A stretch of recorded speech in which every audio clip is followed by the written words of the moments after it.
Commissioners Court to order. Quorum is present. All legal notices have been posted and this court is duly called. Can I get a motion to open the court? So moved. Second. Got a motion and a second. Any unreadiness? All those in favor, let it be known by the usual sign of voting. Aye. Those who oppose, same sign. The chair is in the affirmative. Will the bailiff please open the court? All rise.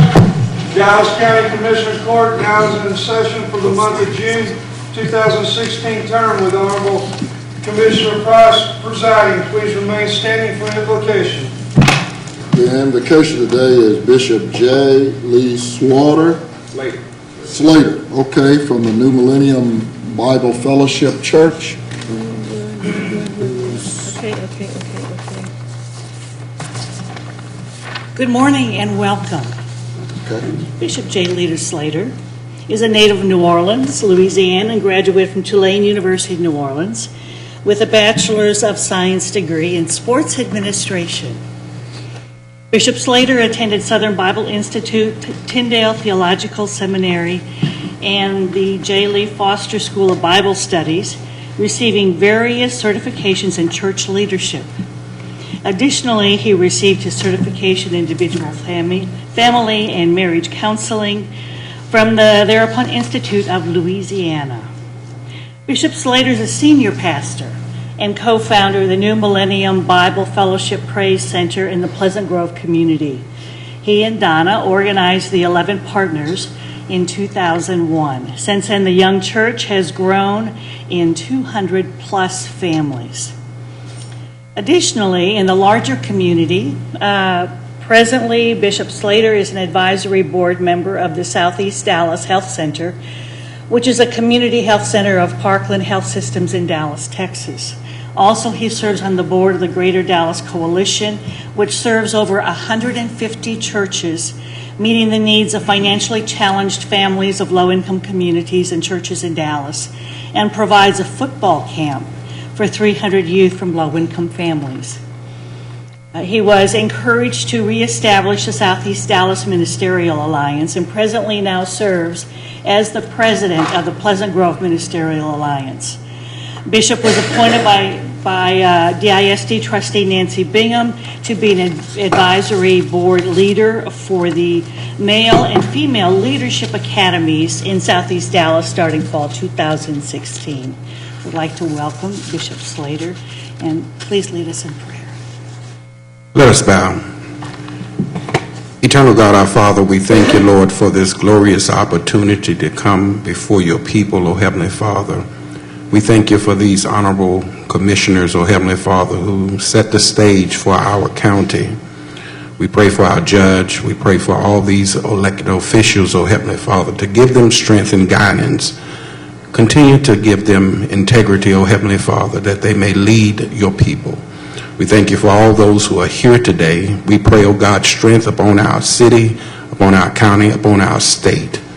We bless you, O Heavenly Father, for all that you're going to do, all that you have done. And we thank you, O Heavenly Father, the things that you have done in our lives. We glorify your holy name. In Christ's name we pray. Amen. Amen. Thank you, Bishop. Thank you. This is just now starting. Commissioner Daniels. Good morning, everyone. Mr. Martin pointed out to me yesterday that today is our first meeting.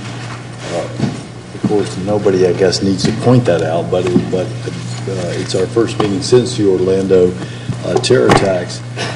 In a moment, Commissioner Garcia will, Commissioner Daniel, will do a resolution for this court honoring LGBT Pride Month. Before she does, I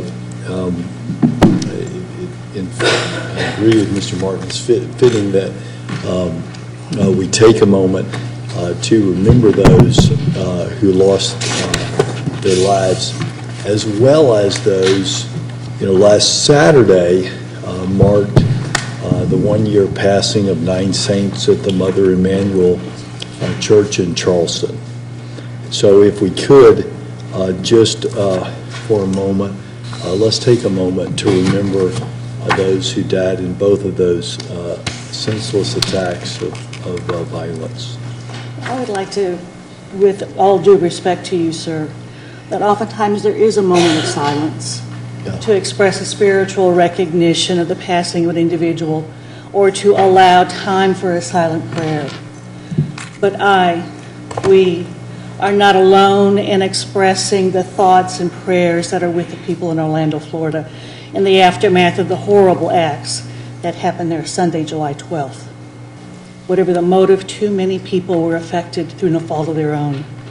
Across the country, we joined together and held close to our fellow Americans at a difficult time.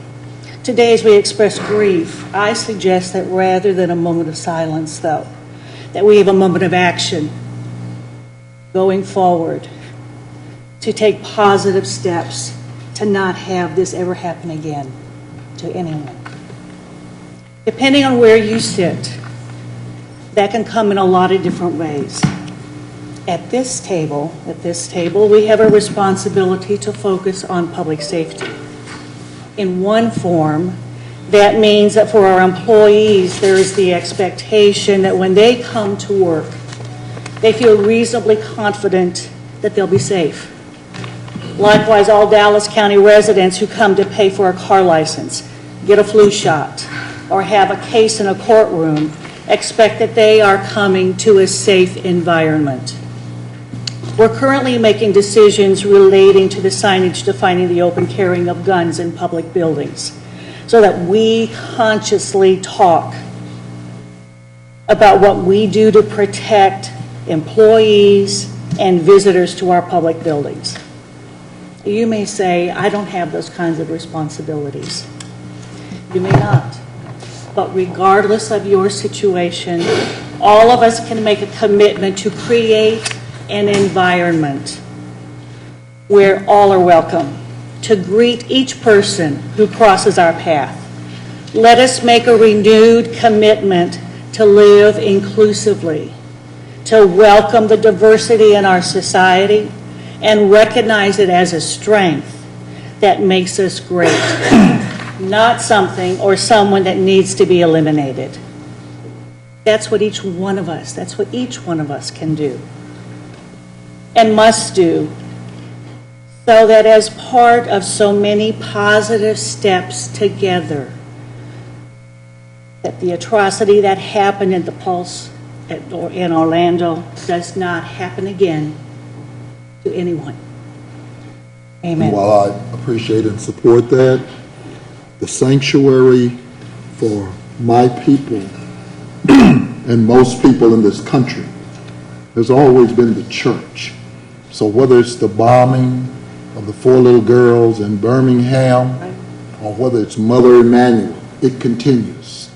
And so I want to continue to keep that on people's mind. And while Orlando was the recent tragedy, I want to continue to remind this country that the most horrific tragedy that's ever been created on this soil was in Greenwood, Tulsa, Oklahoma, again, in the bombing of a black community where 300 people were killed.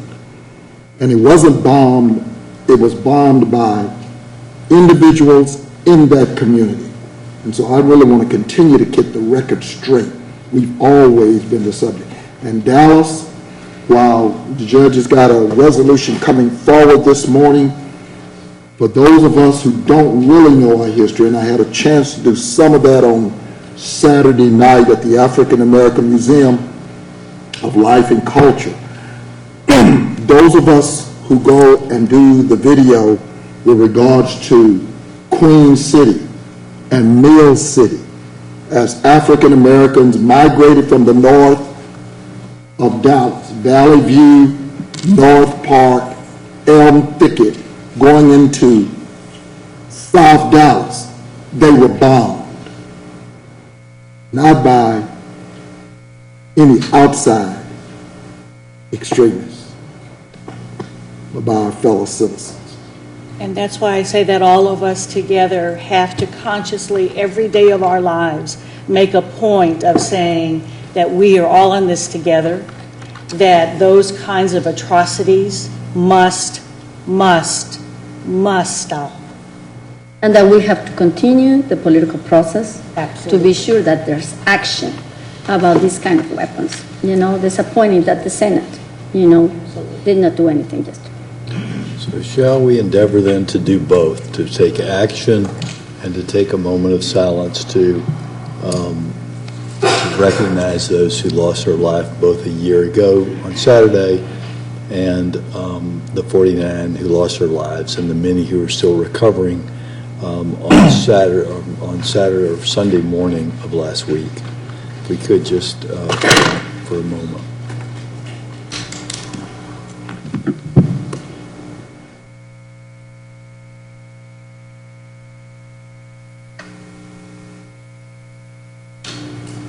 Thank you. Let me just follow up with Dr. King in silence and talks about the fact that usually silence triumphs because when, as Dr. Daniel says, evil triumphs when good men are silent and do nothing. You're right. Anyway. We certainly want to act. All right. Move on. So, move on. Doctor, it's on you. Then we move to the recognition of another event in all of our lives, and this is Pride Month. And so with those who are here to celebrate the LGBT Pride, please come forward.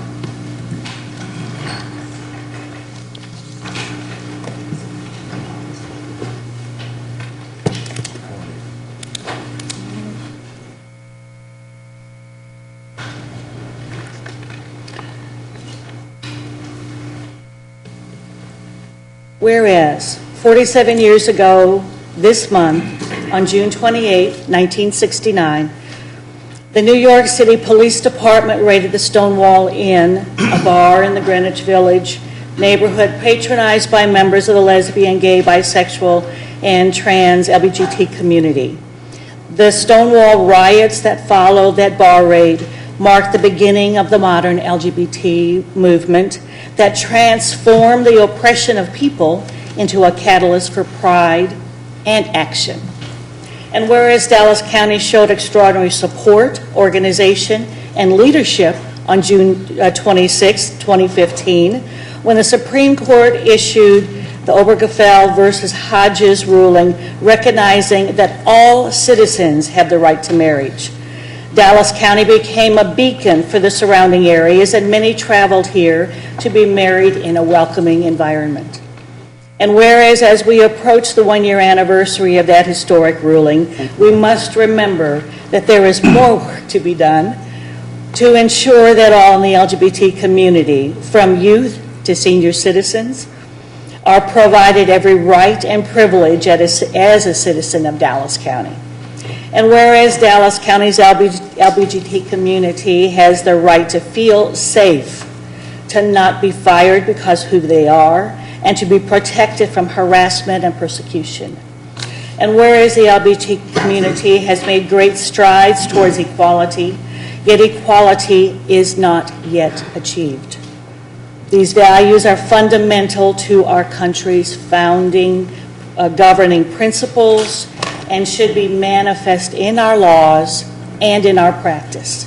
Now therefore be it resolved, the Dallas County Commissioners Court does hereby proclaim the month of June 2016 as LGBT Pride Month, and I so move. Second. all those in favor, signify by saying aye. Aye. Opposed, motion carries unanimously. And welcome, welcome. Is there anyone who would like to say a few words on behalf or introduce? We have Leslie McMurray of the Resource Center, welcome. Got Jesse Tafala from LULAC. Where's Jesse? There. Piers Cantu from LULAC.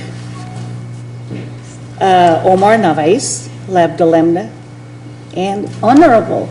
the Honorable, also our Parkland Board member, Jesse Vallejo. I'm sorry, Jesse is the Parkland Board member. Aunt Joan Wiley, AIDS Walk. Pam Gerber, the LGBT Task Force, welcome. Raphael McDaniel, is he here? There you are. And a few others have joined also. Former Mayor Pro Tem of the City of Dallas, the Honorable That's John right. Lawson. That's right. Another honorable. Would you like to say a few words?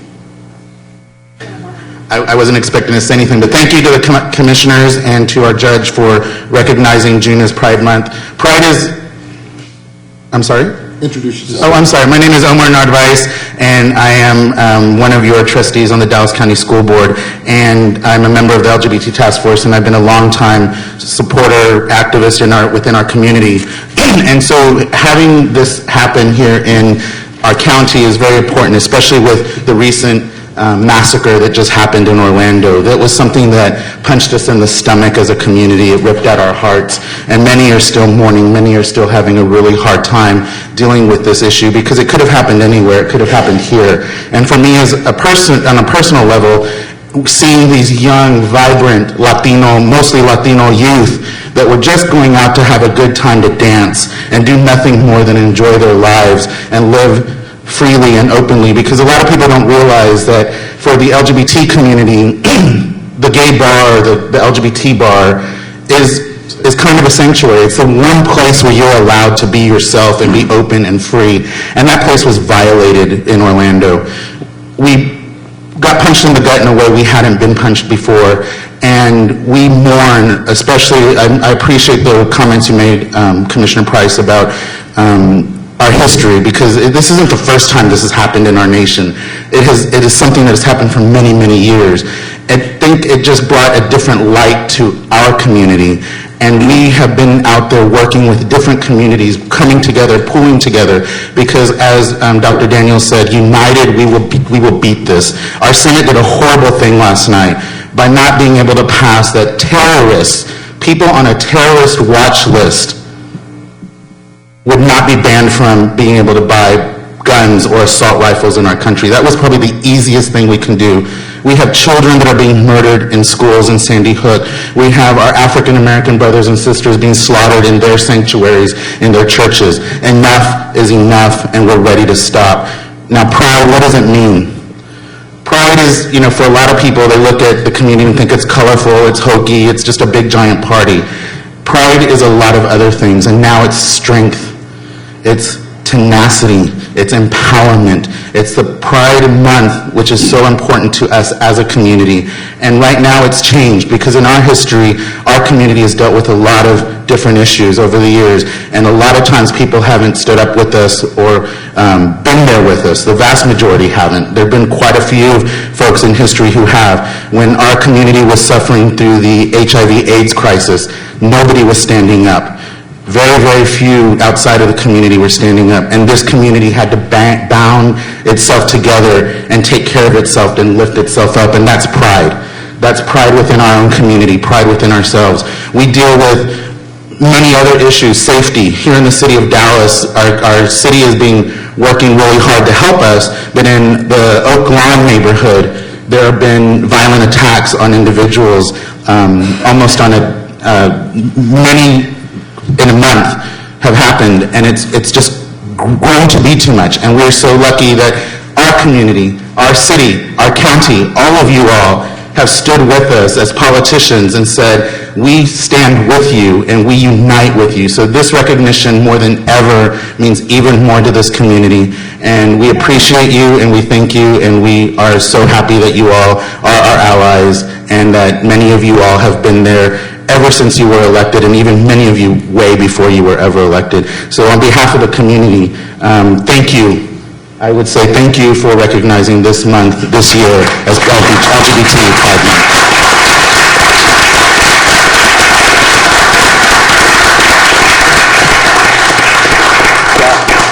Dr. King also said, injustice anywhere is a threat to justice everywhere. Exactly right. But what I want to remind the community all the time while what happened in Mother Emanuel, the birthplace of the Denmark Vesey's, Reverend Denmark Vesey, the Reverend Nat Turners, the Reverend Gabriel Prossers, in the liberation of African people. What is most abhorrent in this country is that within less than 24 hours, Dylan Ruth had a fund of $2.4 million for his defense. You talk about gun. He didn't have an AR-15. But the fact is, this country, it was enough people in this country felt like he needed to be defended to the point of $2.4 million until they pulled down the sight. We lose sight of what's really very basic. Injustice anywhere is still a threat. Discrimination any place is wrong, and that's why each one of us does have that responsibility for the safety and security of the whole community. Well, thank you very much for Thank you. coming. Thank you. We really Thank you all. appreciate all that you do.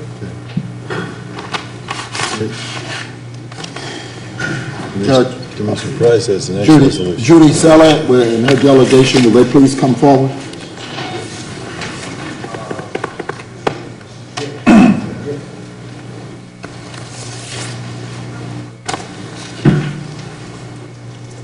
Morning.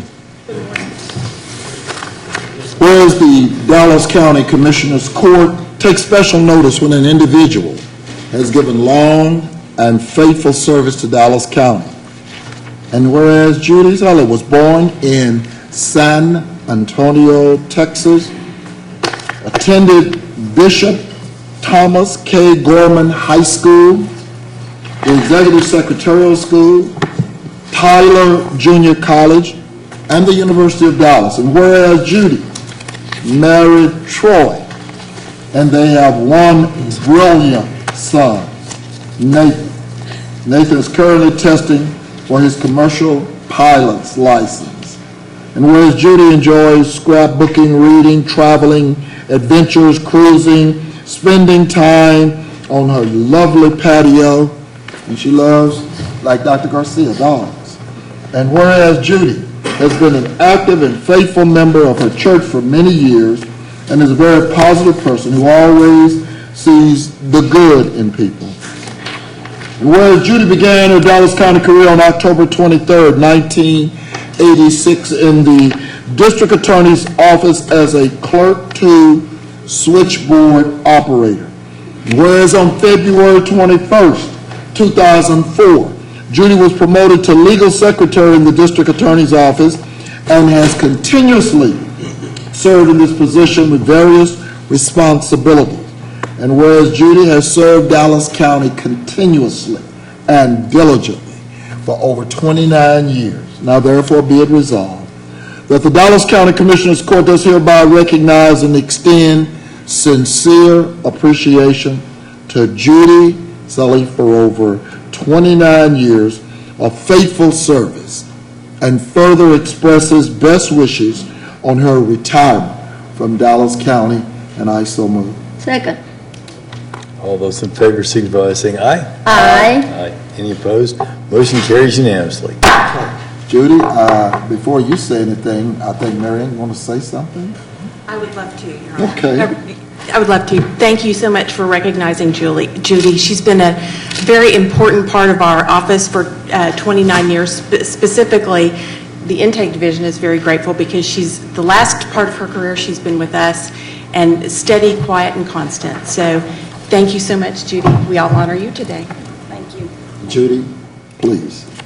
You can pull that Well, mic down just a it's little. kind of hard to believe that it's been 29 plus years, so. You've been having a few fun. months. Yes, yes. Yeah, There's been good times, there's been bad times, but I guess that's in any job. And I truly appreciate Dallas County and will always have it in my heart, no matter where I am. Well, we those of us who work day in and day out of these committees understand that, Marianne, people like that help kind of drive the bottom line. But when you start talking about waivers and being able to manage. We understand it's those of you in the back room who really makes it all happen, and she's giving you that credit in our meetings. And so I just want to say thank you on behalf of the citizens of Dallas County. Again, you help to manage the bottom line. So Thank you. Thank you very much. Thank you.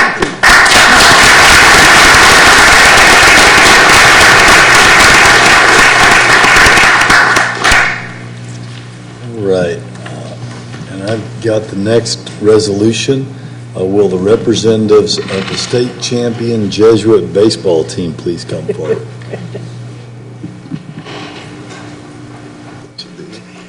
for the black players. Oh, the coach back? Oh, okay. I'm looking at coach. If he's a player, they're going to get stripped of their title. All right. Hello. All right, and the resolution reads as follows.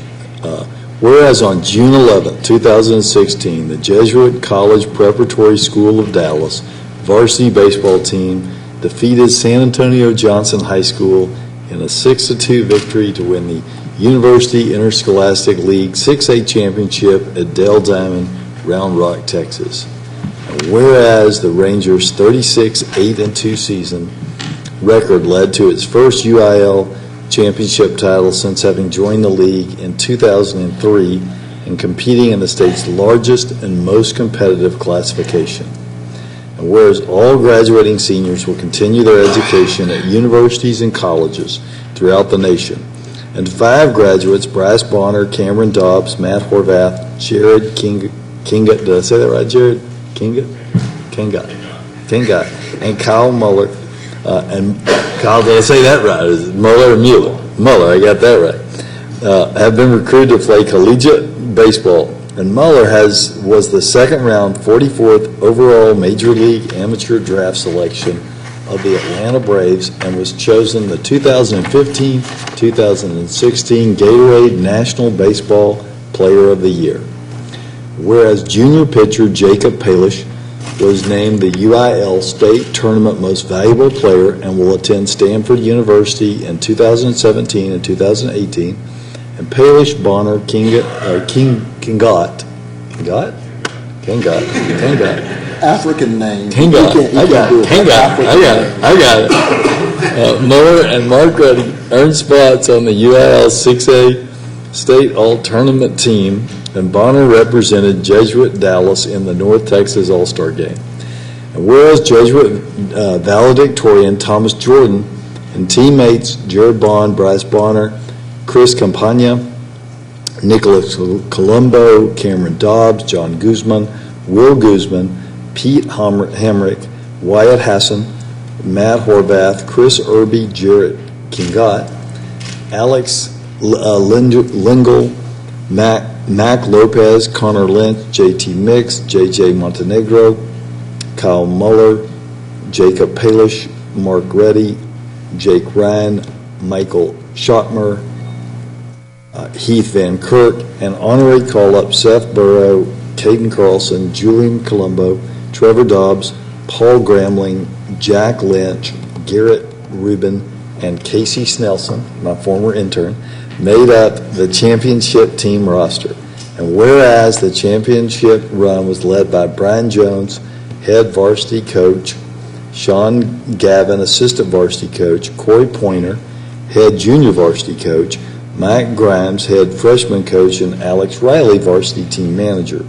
Whereas Jesuit opened its doors in 1942, located on Oaklawn Avenue in Dallas, Texas, and in 1955 was the first school in Dallas to racially integrate and provides needs-based financial aid to 1/4 of its students. And whereas Jesuit Dallas is committed to the betterment of the community and to educating young men to continue its mission, including its varsity baseball team, whose members have combined for nearly 2,000 hours of community service for school years 2015 and 2016. And whereas the members of Jesuit Dallas varsity baseball team are the 2016 UIL 6A state champions, are men of brawn, men of brains, and men of character. Whereas Jesuit College Preparatory School of Dallas aims to form men of high moral principle in becoming men for others. Now therefore be it resolved, the Dallas County Commissioners Court does hereby congratulate the Jesuit College Preparatory School of Dallas varsity baseball team on its 2016 UIL State Championship, and I so move. Second. All those in favor, signify by saying aye. Aye. Any opposed? Motion carries unanimously. Coach or players, anybody want to say anything? And don't feel bad, he didn't do Montenegro right either, but so don't. He's a waltz of action, what can you expect? He's from Forney. See, Got my germs and participles right. Next year, Commissioner. My name's Price. Brian Jones, the head baseball coach at Jesuit, and just want to say thank you to the Commissioners Court and Ms. Nelson for putting this together for us. Thank you so much. And just in order to have such a successful season, it just goes back to the type of kids that we have in the family, in the community, and the support. And also like to mention our AD that came down with us today, Steve Cook, which will provide anything and everything above and beyond anything that we need. So again, thank you. Thank you for your time, and thank you for the opportunity. Thank you. Well, as I think the most important part of and I'm glad you're here this morning because you got a chance to hear something more than what's usually said in the press. But what I heard real favorite in that resolution for me was that in 1955, I heard the history of the school. Keep in mind, Brown versus Board 86. had just occurred. 86. So they did it before. Well, they did it before Brown versus Board. You know, part of the history of Jesuit also is that they were one of the first high schools in Dallas that would play a team that had mixed racial composition on it, because my husband also graduated from Jesuit, and he tells that story also. So I'm very proud of the history that Jesuit and what it continues to do for a lot of boys and Dallas families. Thank you. Let's get a picture, y'all. Y'all come on up.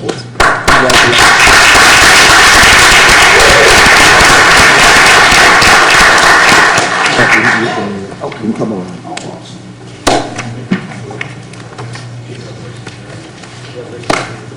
Okay, is the MVP here? Jacob. No MVP?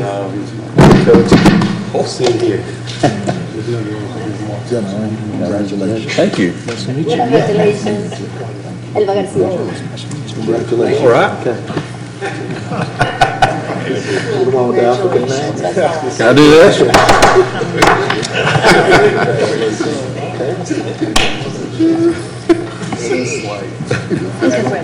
Well, thank you. My son was a 2000 graduate also. Oh, is that right? For lots of He spent lots of quality hours there. My nephew was really from Jesuit. Yeah.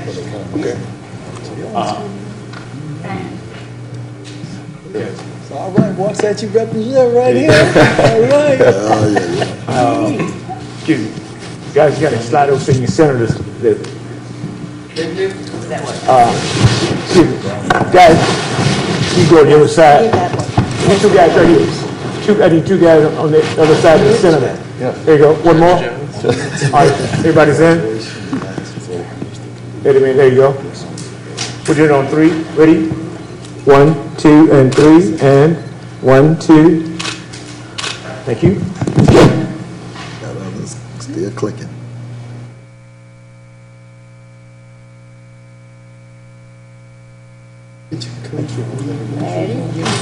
Congratulations. All right.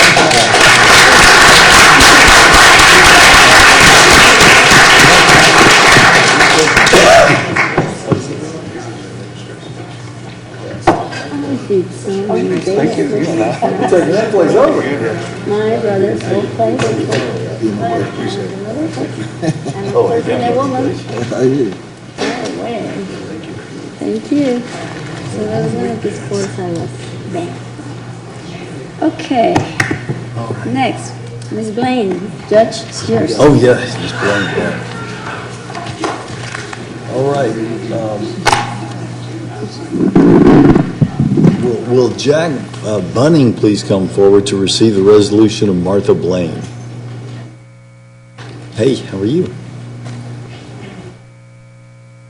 Right. Well, it's my honor to do this next resolution as well. And the resolution reads as follows. Whereas Martha Blaine has spent almost 50 years in the nonprofit leadership in Dallas County, serving as the Dallas chapter of Mothers Against Drunk Driving, the Dallas Symphony Orchestra, the Science Place in Dallas, the Dallas Historical Society, the Community Council of Greater Dallas, where she served the last 22 years as the executive director. And whereas under Martha Blaine's leadership at the Community Council, they were early adopters of the 211 statewide informational system and also coordinated social service referrals for Dallas disaster relief for Hurricanes Katrina, Rita, and Ike in 2005 and 2008, as well as the 2006 wildfires. And whereas Martha Blaine's unique position allowed her to develop programs for adolescents and the aged. She founded the Dallas County Coalition to Prevent Childhood Obesity in 2002 and the Community Transportation Coalition in 2008, now known as My Ride Dallas, which improved information and access to senior transportation options in Dallas County. She also facilitated the coalition that raised the rate of fully immunized infants from 33% to 76%. Her compassion for improving the lives of Dallas residents was evident regardless of their season in life. And whereas Martha Blaine was a champion for many healthcare causes through the years, working diligently to increase the number of Texans that have health insurance through Medicare and CHIP, Children's Medicaid. Under her leadership, the Community Council of Greater Dallas successfully applied for the Federal Affordable Care Act Navigator Grant and now enrolls individuals in health insurance through the marketplace in 18 North Texas counties. Her shining example of service and commitment should be lauded and replicated across the county. Now, therefore, be it resolved that the Dallas County Commissioners Court does hereby offer best wishes to Martha Blaine in her retirement from the Community Council of Greater Dallas and celebrates her 5 decades of advocacy on behalf of others in our county, and I so move. And I second. All those in favor signify by saying aye. Aye. Any words, Jack? Yeah, I'm Jack Bunning. I'm a director. I work with Martha at the Community Council, and she does send her regrets. She's actually jetting between California and Colorado, taking care of a family friend and a relative with some serious medical issues. But as Zach Thompson and those at the Health Department probably can confirm, it is that spirit of caring for others that carried through her work at the Community Council all these years, and especially for Dallas and Dallas County and those that are underserved. So on her behalf, thank you all very much for this recognition. Thank you.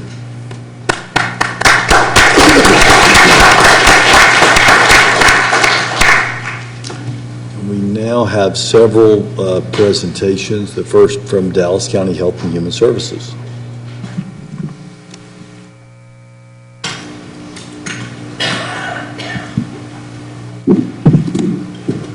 Jack, please pass on to Martha. What a great job. Has an interesting experience. So we'll be real brief. We'll go into our West Now Zika update. Currently, we have 9 confirmed Zika imported cases in Dallas County. We'll go to our next surveillance report. I'm going to bring up our top nurse, Tamara Scroggins, who will go through the surveillance report. Our top doc is on vacation, so we have our top nurse. So currently at this time, we have no human West Nile virus cases for 2016 to date. We do have a total of 9 Zika virus human confirmed cases and 10 pregnant women with possible infection. And our message, again, are the 4 Ds: drain, DEET, dress, and dust to dawn. Next slide. Right. So basically, and I'd be remiss if I didn't introduce our acting health authority, who has always been with us for 20 years. I really appreciate Dr. Wilson and his commitment throughout the 20 years I've been at Dallas County Health and Human Services. Couldn't have done it without him. Thank you, Doc, for all the hard work. The issue that we were going to face, and this may be a legislative issue that we'll discuss later on, Tamara went through the 4 Ds. One of the things that we're looking at is challenges, and I'm working with the Dallas County DA's office. Thank Chief Roden and his staff. We're looking at possible challenges if there is a Zika case in terms of going on properties. You realize that Senator West, during a previous legislative session, approved Senate Bill 186, where we're able to go on abandoned properties. One of the challenges that we're going to look at going forward is the challenges that if we have to go onto a property that basically someone is living in, that will give us a different dynamic. So I wanted to make sure that we brought that forward. That may be a discussion we'll have with all the health directors throughout the state. That's been an ongoing discussion, but I'm sure there'll be a legislative example that we need to look at as well. Lastly, you do have mosquito repellent. We want to be very clear, as Tamara pointed out, is that we're in the midst of West Nile season. We feel that West Nile is still public enemy #1. We know that Zika, we don't have any localized transmission, even though it's one thing that has come out of this is raise awareness of the importance of using mosquito repellent all day, every day. And so at this point, you should not contact us if you need donated mosquito repellent, because we hadn't received any new shipment, and so we're waiting on word on getting donated mosquito repellent, but we wanted to remind Dallas County residents the importance of using mosquito repellent. We also still have our door hangers available in English and in Spanish. We also have 2 videos that have been circulated. I want to thank That are fantastic, Mr. Thompson. Thank you. By the way, they're also running in my county website. I appreciate that. It's always good to have things going on before, everybody want to get in it after everything is going on. Okay. Well, I appreciate the fact that that suggestion came forward from the Public Health Committee, and I appreciate the fact that the department took and embraced it, immediately disseminated it, and it appears to be paying dividends. So, Yeah. Mr. Thompson, just quick question. I mean, all our partners with West Nile and Zika continue to, nothing has changed. We still have 14. They got the dunks and everything. Yeah, everyone has come out and got their dumps. We have 13 contracted cities that we're working with. We're meeting every week with the city of Dallas. We're meeting with our partners. Last week we held a municipal update with our cities. I'm on a conference call, it seems like daily, with all the health directors throughout the state, and we're having conversation around Zika and West Nile. There is a conference planned in McAllen next month that some of the staff will be going. I'm trying to adjust my calendar to be there as well. That's where all the health directors will have a discussion along with other community partners and local health departments around Zika and West Nile. But I think the point is that we're still challenged with not a vaccine, and so we're encouraging our residents to make sure that they remove standing water, that they use mosquito repellent. But absent of a vaccine, that's all we have. So we have kits available when there is a confirmation. Those kits include mosquito repellent, dunks, and condoms for those individuals that have been confirmed. I just want to personally thank you for always keeping us informed and with the public, always being available for community meetings, and I personally appreciate that. And Commissioner Price, your leadership on, moving all these projects forward is appreciated as well. Well, and I want to thank publicly, because this time last year, some of us were arm wrestling with some of our city partners. So I appreciate the fact that the department seems to have reined everyone in, and we appear to be on the right course. Increased trapping, surveillance, you can see from the data, everyone is on task. No West Nile virus cases to date, but again, we're in Texas. We expect it. We're doing the necessary response effort to educate our community. So at the end of the day, everyone, and that's why I want to commend Tamara, Top Doc who's on vacation, Dr. Wilson. We see a lot of people get named, but these are the staff who are working each and every day, 24/7. They just don't show up just for TV. They show up every day. Right, and the difference is that while you have certain tools in your arsenal, all of our cities, well, some of us, did not glean the data that we thought should have been coming forward. Well, we did a lot of after-hour discussions. You know, we went to visit some cities where spring was a challenge. They wanted 2 or 3 days' notice. We moved those cities to doing spring within a 24-hour period. So there's been a faster turnaround, and that's just based on education and response effort. We have distributed, CDC has come out with their Zika plan. We distributed that to our cities. You have received a copy. We also have distributed the DISH's state plan that just come out, and that's been distributed. So again, I want to thank all of our staff, our PIO, Erica, all of our staff that you don't see that are on task each and every day in getting that information out to the public. Our website has the information real time, and so we're prepared as we go in to what we consider to be a peak time for the Culex mosquito. We're seeing increased numbers, of course, but that's why we're encouraging our residents to use the mosquito repellent all day, every day. Zach, what was it you said that was included in the kits? What's included in the kits are going to be, if you return from the endemic countries where there is Zika virus, the kits include mosquito repellent. Okay, and those are just going to adults, right? That's correct, okay. Adults, right. I thought I. Well, I'm glad you clarified that. Yeah, they always go to adults unless somebody, unless somebody just says that they got one. Gotcha. Thank you very much. But you're accustomed to that misinformation. Well, that comes with the territory. Yeah. Okay. But your work in the community is very much appreciated also. Sorry, Commissioner. Well, last one was heat. The top staff. We did have one heat-related death. We got into West now, but had one heat-related death. We still remind Dallas County residents the importance of using their air conditioners. Chilled air is key. A lot of us who were out this past weekend saw how hot it was in the various events. But when you're taking medicine, when our elderly are taking medicine, that's going to be a key point. But we're asking if you need assistance to contact Dallas County Health and Human Services. We can partner with our other representatives here in Dallas County to look at AC units for those individual homes that don't have a working AC unit. And I want to be real clear on that. If you already have a working AC unit, they don't need to call us. And so, because we're looking for homes who don't have a working AC unit. Our staff spend a lot of their evenings and weekends going out, and we don't need to go to anyone's house that has 3 working air conditioning units and they want an extra. That's not what this is about. If you need utility assistance, contact our office as well, but we want our residents to keep the AC going, and so they don't get too hot. And while you don't get into the extractions of medication, hypertension medication, especially in this heat. Yeah. There are a lot of people who are experiencing heat exhaustion with regards to that hypertension.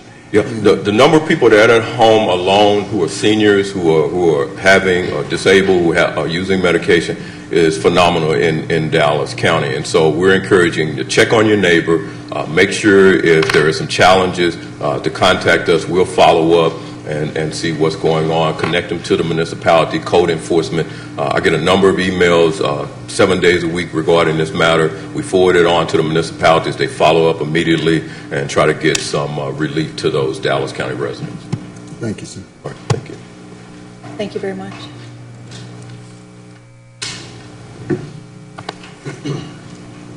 All right, our next presentation is from NTTA. Not NTTA. Yeah, NTTA. The non-press. Are you reading something? I am reading the same thing you are. Okay, then It's it's a better- non-press. It's better than the Good others. morning. Commissioners, Judge Jenkins, I'm Tex Quesada here with Matrice Ellis-Kirk to visit with you all a little bit about NTTA and some of our efforts there.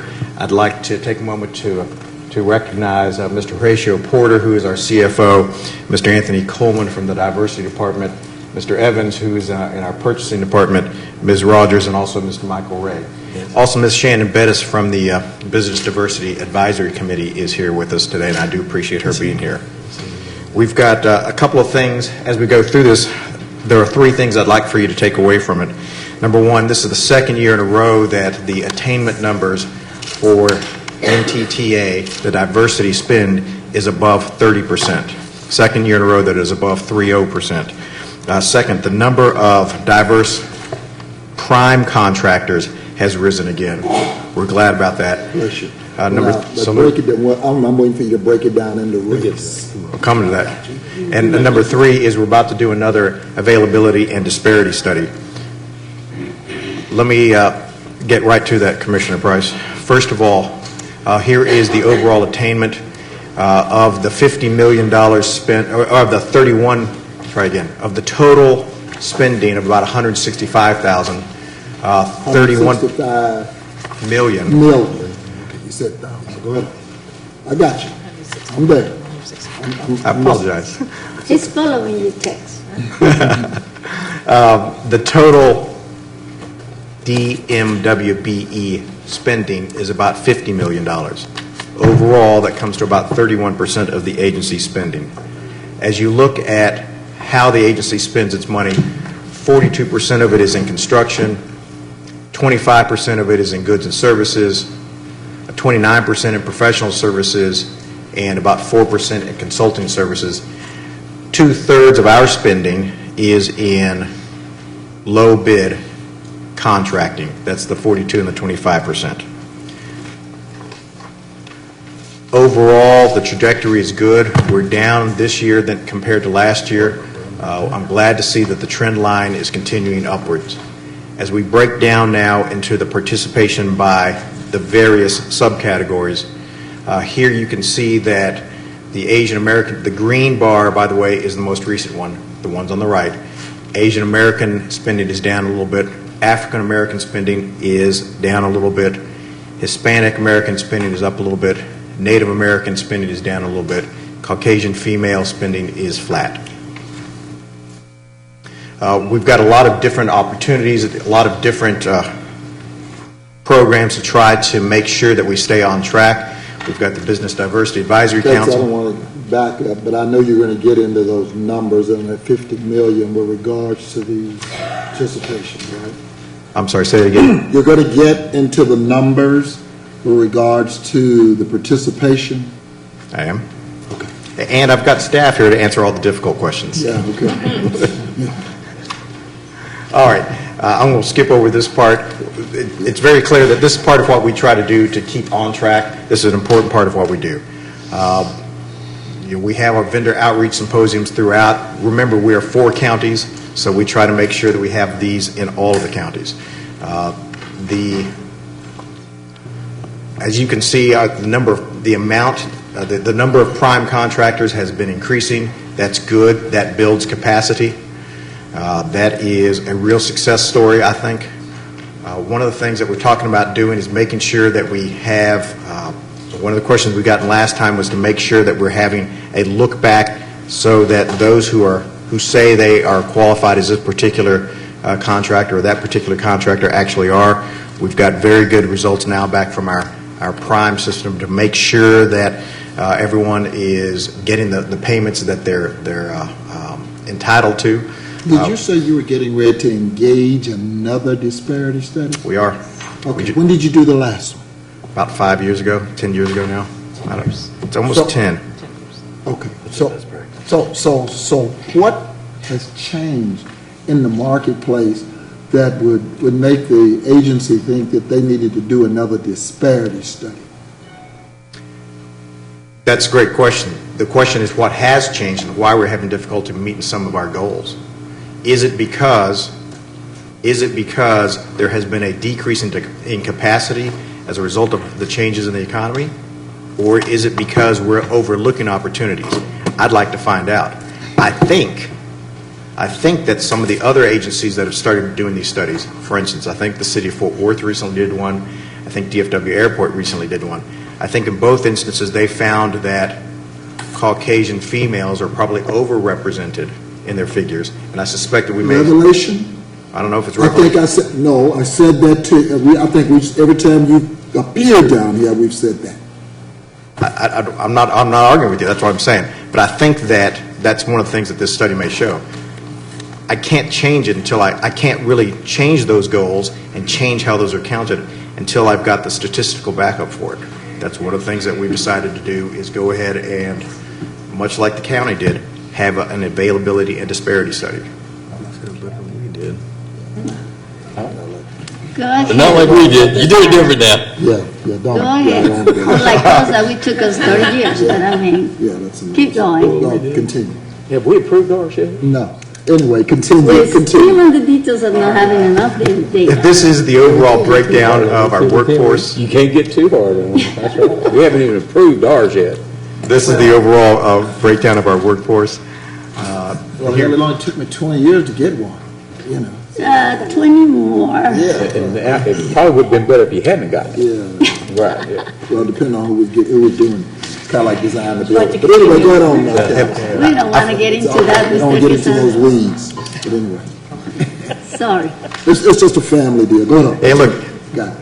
we all have parents, and we know what it's like when the parents start arguing among themselves. We just kind of stand back and watch. I'm going to stay out of the way because nothing good's going to about to happen. I'll say that much. Ours on a root canal All and right. a thermometer. So here you see this is our head count by gender. This is our exempt workforce by ethnicity, non-exempt by ethnicity. That is the overall detail. I'm glad to answer questions if there are. Blew through that in terms of the. Let's go back. What? Yeah, well, not that far back. You know. Is it that? Yeah, well, no. There we go. I mean, look, this is where we have a real challenge. We've got to figure out how we get more African-American contractors engaged. And, I mean, there are... But what is your outreach? Well... And we've talked about that before. What is your outreach? We have vendor outreaches. We have monthly meetings where everyone can see what's coming up. We make sure that the professional associations know not only what's going on in NTTA, but what's going on in other contracting organizations. We have partnered with TxDOT to have a single source, a program so that if you are a contractor and you want to work on one of these projects, you can call one person and find out what's going on in NTTA and find out what's going on in TxDOT. And, you know, and I appreciate that, but and I appreciate that association. It's kind of like a piece I was talking about earlier. We got projects in the African American community where we have qualified engineers, contractors locally, but TxDOT and some of your partners are reaching into Houston with that same right of the participation scale, bringing people in. You know, I don't want to call the projects like SM Wright. Yeah, and in This fact, one, Gateway. I mean, you know, and some of us are keeping up, and so we're talking to our people out there, but the same thing is happening on the right side of this participation scale. The same thing. Smaller firms, 200 employed engineering firm in Louisiana, Texas, Arkansas, but yet and still it comes to a project right in our community, and they bring in a 10 employee, 15 employee out of Houston. And it's just, and I know that's, now you just talk about them as partners, but you know, be careful, they say who you're lying with. well, a part of our problem comes whenever our spending goes down and TxDOT spending continues upwards. Then if you are a small trucking company, say, you'd much rather have the job with TxDOT than you would with NTTA because the project's much larger. And I can't argue with them. And so we've seen, whereas last year we had some of in the construction services area, we had some contractors who were working with us on the Chisholm Trail project. That project closes down. Well, now we have widening on the DNT and widening in some of the other tollways. Well, compared to the work that they can get with TxDOT, I can't argue with them. They need to go get that work from TxDOT because they can get a lot more of it. And we've seen some migration from our contractors to TxDOT. That's natural. We've got to do whatever we can to combat it, but ultimately, it does go back to outreach. It does go back to making sure that everyone knows what the opportunities are. Now, one may fault NTTA for many things. I don't think that anyone I don't think that any organization complains about NTTA's outreach. That is one of the things that we do very well. We're proactive in every segment of the community, of making sure that in all 4 counties, making sure that people know what we're doing and what's coming up. But remember, we're hamstrung with 2/3 of our contracting is low bid contracting. I can't change that. And it is race neutral, as is our overall program, is a race neutral program. 160, go ahead. You say you can't change that, and I understand that, but at the same time, if we unbundle, I know you're trying to do some unbundling, and Yes. on our 4-county judge review, we're trying to help you do that. Would some unbundling lead to some of that 2/3 being not low bid? Because there is some technical work within that 2/3 in there. it There'll seems be to some, me. but not a significant amount. I mean, for instance, we've tried to unbundle east and west, as well as by size. Our traffic and revenue engineers, who knew that there were traffic and revenue engineers? Our traffic and revenue engineers are now split between the western side and the main system side. As a result of that, one of our traffic and revenue engineers now is a Hispanic-owned business. That is not efficient in one sense to split those two, but it was a conscious decision by the board to, for other reasons, to split that, to unbundle that, so that we have double the opportunity in professional services for that sort of consulting. And redundancy. And we get another prime out of it. I'm sorry. No. All right, one of the things that we've tried to do is split up, say, the painting, the striping, the unstriping, and make it so that those are smaller portions of larger contracts. Those are more north and south contracts, and try to break up landscaping, trucking, barricade movements. Those are efforts that we're trying to take. Now, at some point, they get so small that nobody wants to bid on them because they can get the work from TxDOT or somewhere else and do a little better. But unbundling, I think, is an important part of what we're trying to do, and an important part of trying to move these numbers. Yes, sir. One of the things you still didn't deal with, $165 million, I think you said is your overall spend. Yes, sir. $50 million is your MWB spend. Of that, you didn't break it down in these categories. You talked about, percentages in terms of what did white females out of $50 million? They're about 44% of that, 22 million. which is about where it was last year. In fact, one of the things that we've noticed is that some of our contractors who would qualify in other categories switched over to become, for reasons that are not related to NTTA, now qualify as women-owned businesses. Because, but I think that may be because they're responding to some efforts by other agencies. It matters more to other agencies in that regard, so they get some benefit by doing that. Well, of course, we lose On the ethnic side. Yeah, we lose on the You're ethnic saying side. African American and Hispanic women are switching, is that what you're saying? In this case, it was Asian American women who switched, a woman who switched. Moved out of the Asian American Oh, I see. certification to become a woman-owned certified business. Okay. And, maybe we should try to get behind that. Maybe we should try to keep whatever we had. Also, these numbers undercount some participation. There's at least $700,000 more dollars spent with African American attorneys and financial advisors that don't get counted on this because we don't spend it directly. We select them. NTTA selects them, but someone else pays it, say, as part of a bond refinancing. That's $700,000. If you put those numbers back in, then you're talking about 9 or 10% African American spending, which is where we were last year. Yeah, on the professional side, I'm still, okay, and so on the African American, you're basically, of the $50 million spend, if white women took $23 million, what was African American? Overall African American spend is about $3.5 million.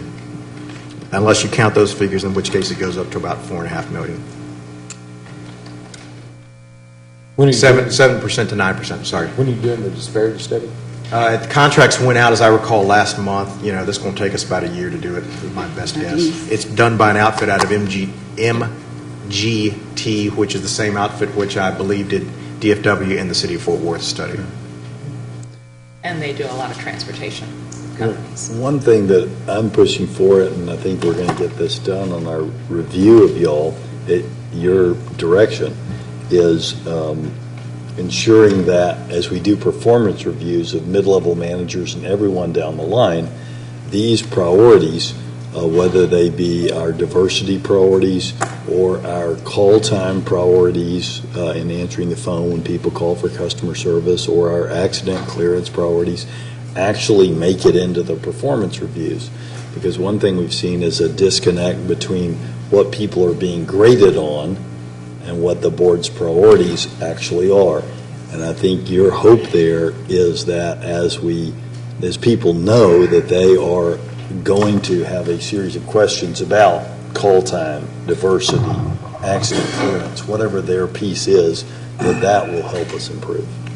One of the things we're also looking at is a local preference. Now, can we call it preference or can we call it a tiebreaker? I will tell you, there are not that many ties. There are not that many times that it comes down to a true push. Can we slice it so that it's only this area as opposed to Houston or Austin or San Antonio? I don't know. That's one of the things that we're talking about trying to do, is at least try to spend more money with local vendors, local contractors, because that's money that returns to the community. We want to make sure that all our contractors are actively and actually engaged with our professional partners, like the Asian American Association of Contractors, the association, the Black Contractor Association, Regional the Hispanic, Association of Black Contractors. the Hispanic Contractor Association. We want to make sure that we've got as much involvement as we can, because whatever issue they're having with us, for whatever reason that contractor did not win the contract with us, they also may not be winning the contract with DART or DFW or TxDOT, and it's those organizations that can help sharpen the pencil, if you will, can help make them more competitive if there is a systemic problem with that particular contractor. What does your C-suite look like from the last time you were here? We're about 40% diverse. What does that mean? Well, I mean, if you count up, Horatio Porter will have the numbers if you like them, but I think last time we were about 35%. This time we're about 40%. So that's... How many people do you have in your C-suite? You want to tell? He's got, He's Mr. got Porter, the CFO, numbers. has the Yeah. numbers. Horatio Porter, CFO for NTTA. We have 20 people that are considered C-suite, and of that 20, 40% of those are minority. What? 40% of those are minority, African American. Don't talk to me about minority. Talk to me you see that piece up there? Talk to me in terms of African American, Asians. How many African There are 5 African American, 2 Hispanic, and 1 Asian. Total of 8. 8. Okay. And what category? What do they oversee? I'm the CFO, so African American, obviously. We have directors also that are... Are you the guy that came from DFW? City of Fort Worth. City of Fort Worth? Yes, sir. Yeah, okay. Well, thank you so much. And I just want to thank Mr. Quesada and Ms. Kirk for their work. I think that just over the years that I've been here, I've seen NTTA, move faster, than I ever thought they were going to move. And it couldn't happen without you. And I really thank you for keeping us informed. Hey, what the challenge continues, you're doing a good job. I know Commissioner Price, probably doesn't agree with me 100%. But hey, you have moved faster than we have. And Well, thank you for saying that, but let me say this. We got a lot to do. We've got a lot of work. There's much work to be done. Yes, of This is course. not this is a larger issue than NTTA or the county or DFW. This is a larger issue, and we've got to continue to build capacity. We've got to continue to reach out. We've got to figure out how everyone has an equal shot at this. It is slow. It's not always in a straight line. Sometimes we go up, sometimes we go down. But Tex, you're a lawyer, and don't take it against me. yeah, I'm not. I know you're married to one. But I mean, my problem is that, it's almost, and I don't know if you were here at the earlier presentation.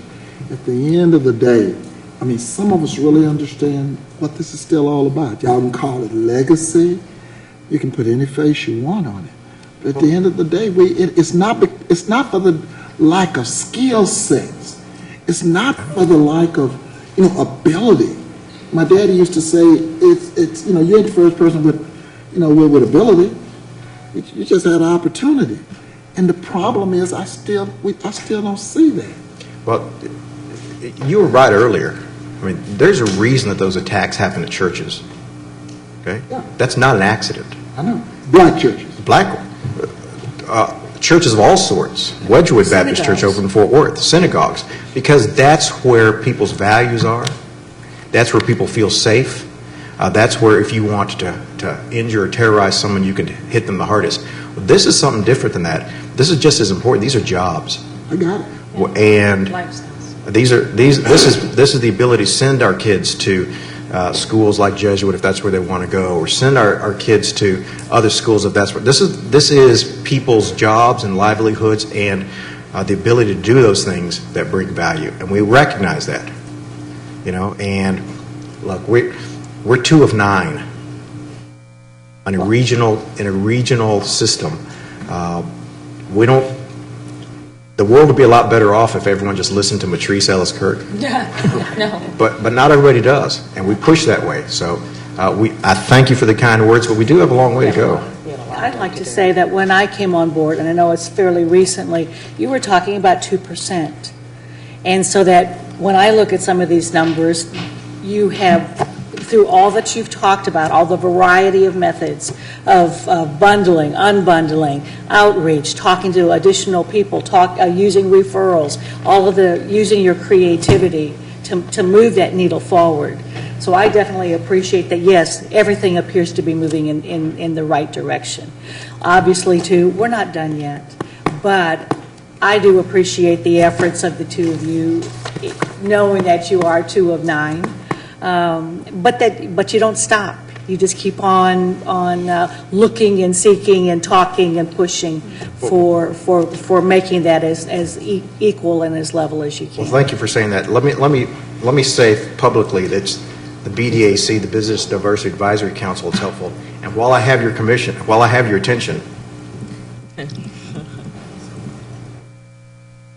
we're short one. There's a Dallas County appointee to the Business Diversity Advisory Council that we need y'all's help in filling. That's Patrice, give me a name. that may be, but we do need that filled. And we've got.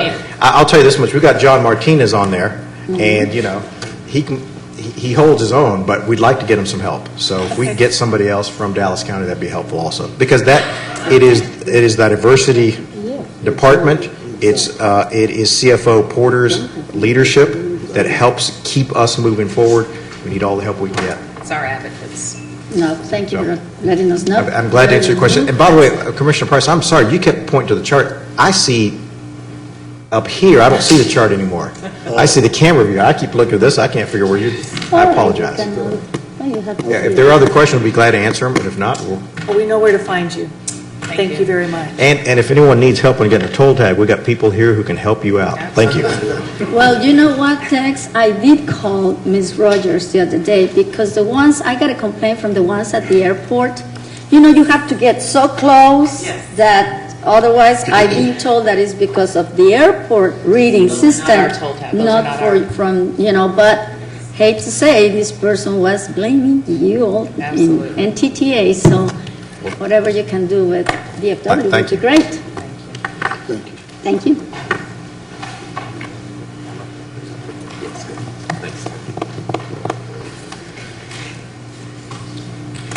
Our next presentation is on our CBDG, or was that pulled? It is? There's a public hearing pulled. We're still going to have. It's not really a public hearing, it's more of a presentation or a briefing. We've been working with the 6 cities that are scheduled to receive funding October 1 of our new upcoming CDBG allocation. They've identified 12 projects. We've reviewed them. We believe they're good projects. Staff's also identified the activities that we traditionally provide, like the counseling center and then the support administrative functions to operate the program and our replacement housing program. We've also given you a breakdown of how we want to allocate our home funding. 15% is per the federal requirement that be set aside to special nonprofits. Then we've got $250,000 that we're earmarking for the down payment assistance program that the county operates, and then the remainder goes to our replacement housing program. Per HUD regulations, we're proposing that we schedule a public hearing for July 5th, the court's next meeting. We will begin a 30-day public comment period on these proposed projects if they, at present, meet the court's approval, and begin that 30-day public comment period. We have to submit everything to HUD, finalize everything by August 15th, so we're on that track to move towards that end date. If anybody has any questions about any of the projects, be happy to discuss that. I just appreciate the set-asides because it makes a huge difference in some of the special needs of distinct populations. So Glad to do it. For following through with that. But most of them are just, for the record, most of them are just continuation projects. They are. This has gone very well. It's gone very well. This is our second year with the new scheme where we do funding on an every other year basis, and we're really, it seems to be a lot more manageable up front for both the cities and for staff, and I think what we'll see beginning next year, it'll be easier to bring projects online and have a steady stream. So we're very optimistic right now. Not to mention that we're working with less money. Yes. Thank you. Thank you. All right. Do we have anything on your two presentations, Mr. Bryce? I want to update on the Sand Branch deal. I did do a drive through, and I know that I've got some real concern. I went back and I don't know if the city has, the commissioners have access to the May 5th Sand Branch project that was put forward. And with regards to that, Section 3, under the sponsor will arrange for the roll-off and other similar trash collection units to be placed in lots in Sand Branch with the landowner's permission for this project. And as I drove through the community and wanted to go back, and I think there are a number of photos out there that validates that this didn't seem to be the case. As Marshall De Los Santos said, Marshall, I drove through.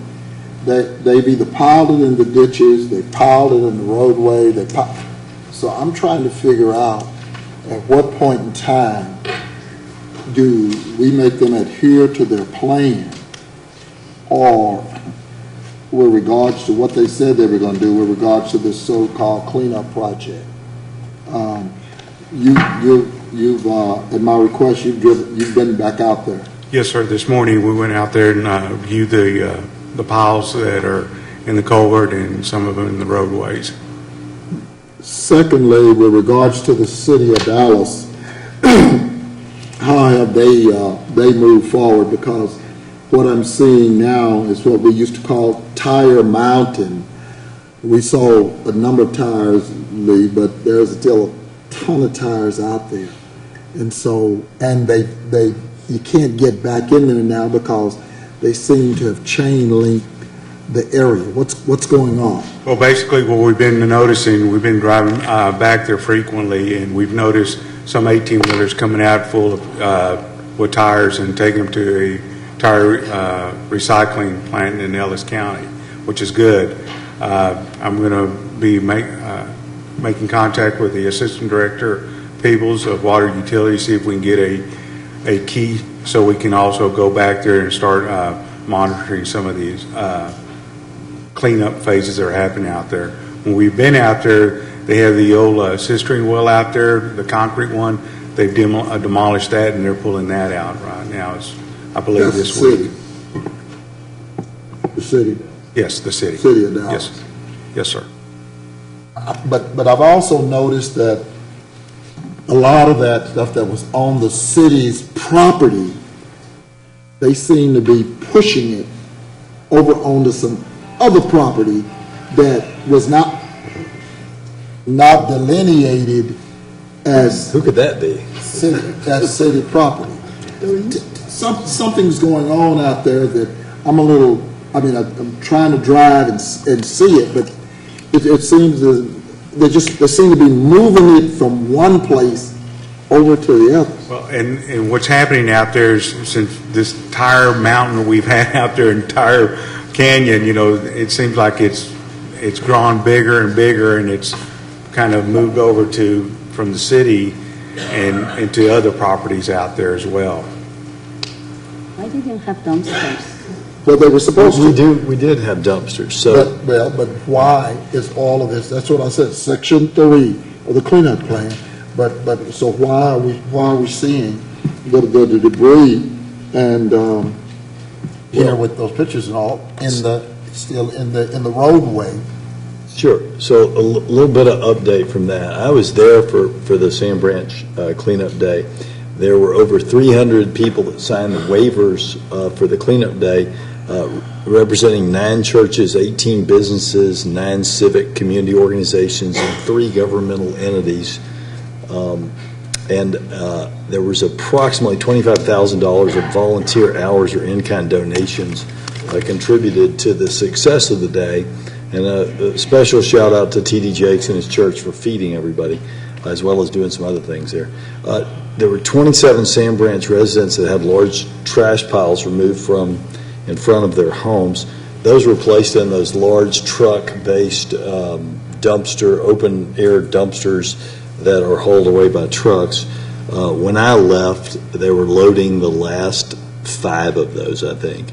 And I assume they probably loaded them and dumped them while we were picking up trash, but they were loading 5 of them, and I think it was the last 5. And I didn't see, on 2 streets there were large piles of trash, but when I left, I drove down all the streets about 1 o'clock and didn't see any of those left, with the exception of some wood that people were in the process of loading under a truck on one street. Your eyes are lying to you, Judge, because I'm telling you, these are photos that were taken, and there is plenty of trash and stuff that's both in the roadway and still in the ditches. And then these are large. That was taken. Yes, these are tires. I know exactly what you're talking about, and these were not areas that were addressed by the volunteer cleanups on that large tire removal area.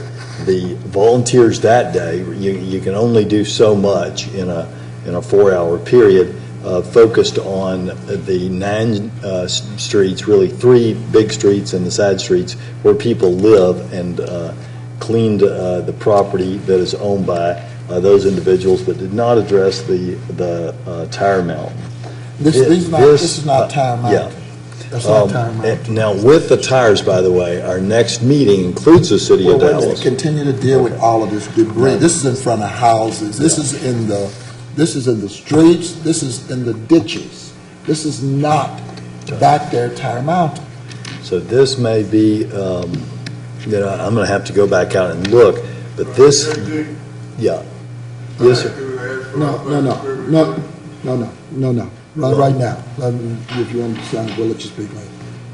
Yeah, because if you have, I could tell you, Commissioner, having been out there and having driven the streets as I left, and there were still a few people there, a lot of ministers still there, but when I left, those items were not there. Yeah, you can see it.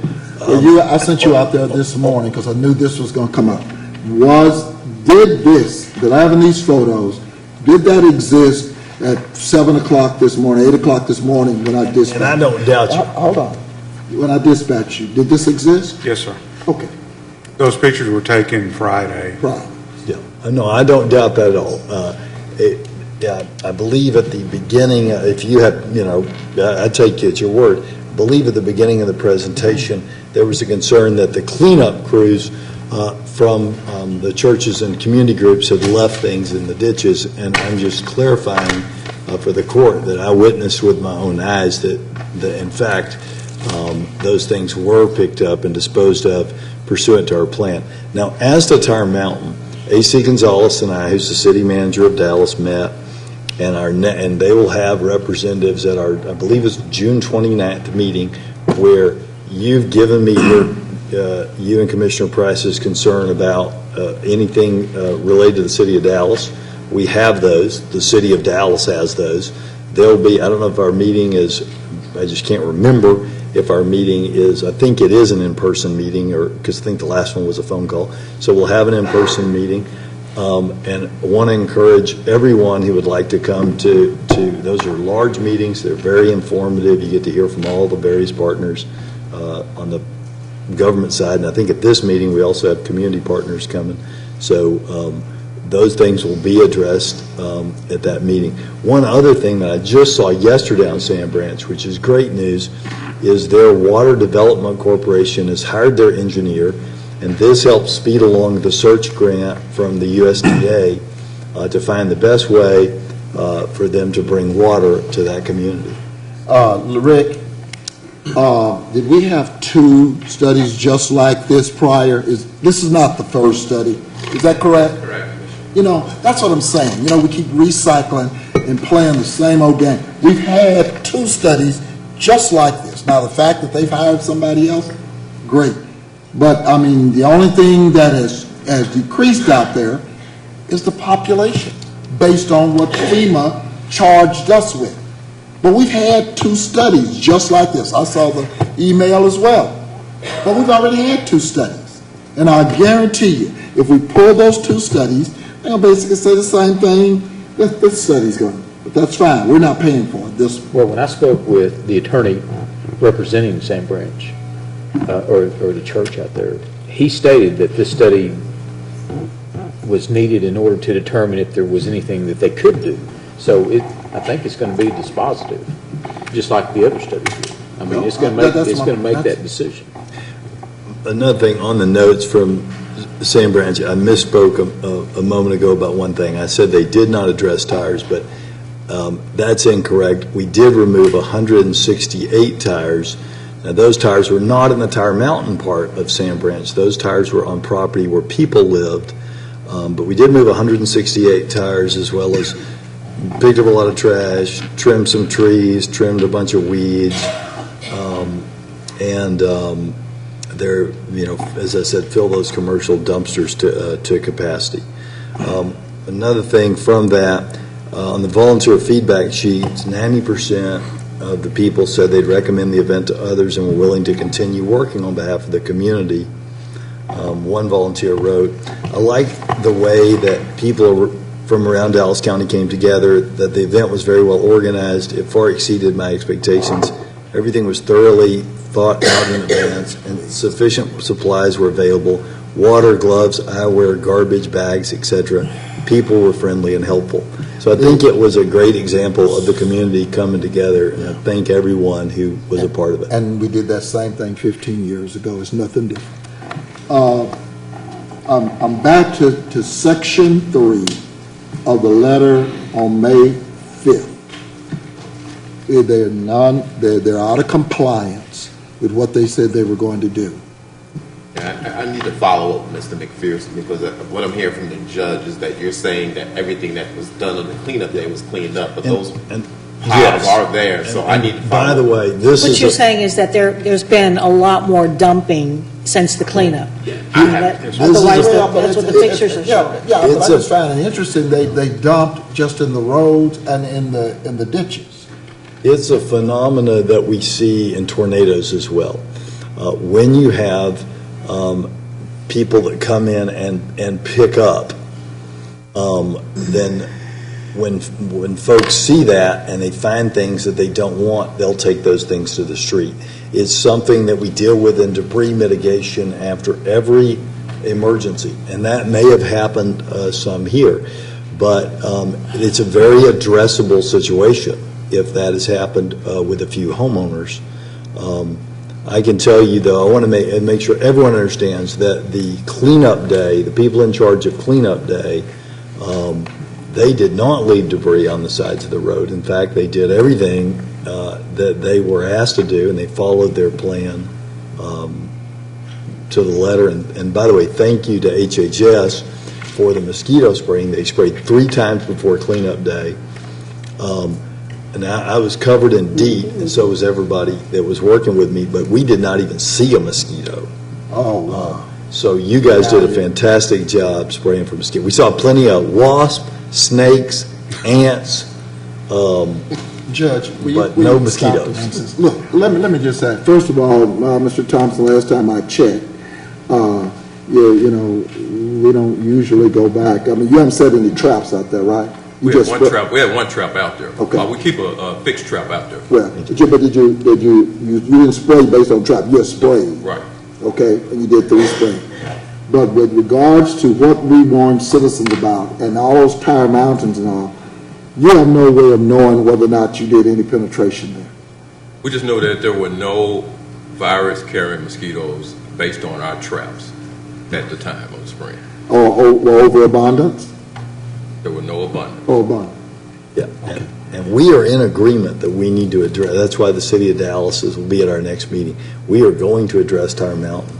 Well, that's because we've pushed the issue on Tire Mountain, nobody else is pushing it. No, it's because, with the respect, I appreciate, that, but it's the community is pushing the issue to clean up their community. And that's why all of these community groups and the feds have engaged to help them, is because of the community. It's not because of with respect, because of government. Marshall? Yes, sir. At all times, who was it that basically talked about Tire Mountain and dealing with Tire Mountain? And we were. We were. Yes. And it was us who went back there, did the penetration, really sought out the city, and basically got them to do what they should have been doing. Yes, sir. We gave the notification to the city. It was Dallas County. It's not the community. And again, I find it interesting that all of this was here. This past weekend, I saw it. Marshall, I sent back out this morning to validate, and it's still there. And so what'll be interesting to me is, what do we do going forward with regards to all of this, Mr. Martin? So you need to come. I will follow up with Mr. McPherson. Okay. And I'll let the court know discussion I had. Okay. Thank you, Marshall. Thank you. I wanted to speak on this issue. I've been out. Now, excuse me, you're out of order. You cannot speak on the issue. It's a presentation. So, sir, hang on one second. Personal privilege to speak with the Yeah. Price. Sir, okay, everybody, let me explain our rules. Here's our rules. You can sign up to speak on the day before court at 4 o'clock. If the members of the court, if any member of the court objects to a speaker who doesn't sign up, then the speaker is not allowed to speak under our rules. If you're requesting to speak on this issue, now would be the time, but first I've got to ask, and I'm happy to hear from you personally, but is there any objection to hearing from these speakers? Are you from Sand Branch? No. But I don't have any objections. Have you signed up to speak, either of you? Well, we thought we could speak today, and that's what we didn't know the rules. Okay. Otherwise, we would have tried to sign up. I see. Is there any objection to these gentlemen speaking? Can they speak for a moment? Yeah. I don't have a problem. Yeah, let our bailiff read the rules of decorum for our public speakers, and you come up and speak. You can each have 3 minutes to speak, and first let's read the rules.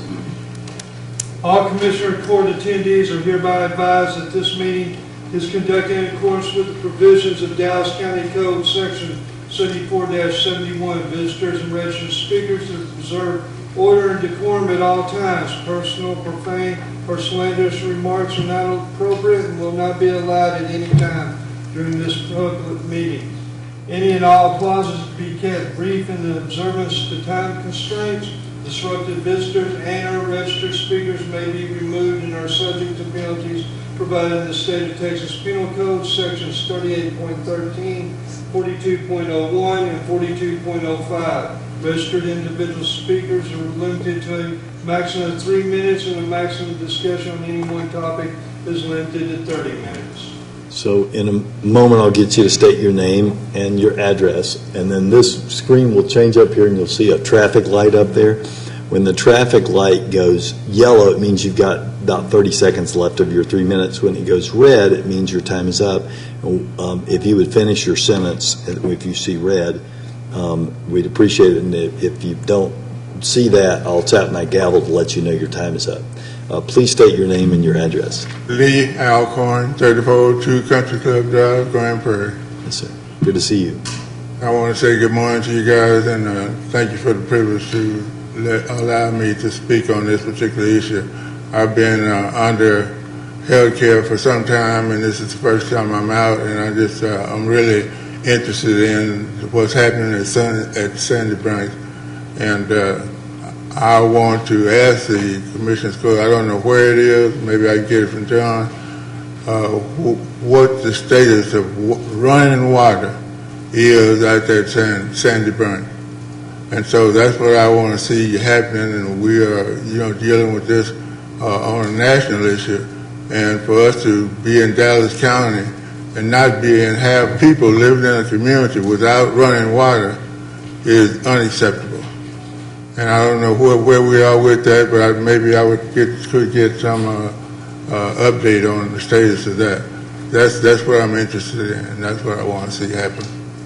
So if you guys could, somebody, John or somebody else could just tell me exactly where we are with the running water issue. I think it's good to clean up the community, trash and all that, but what we need is basic human need, which is water. And that's my issue. Thank you for allowing me to speak. Thank you, sir. Lee, I want to be real clear. Since it's on, I can discuss it. Is that correct, Judge Roden? That's correct. Okay. My position is what was 15 years ago. We tried to bring water to that community. But FEMA said it was in the floodplain and it was in violation for us to be able to bring water to that community.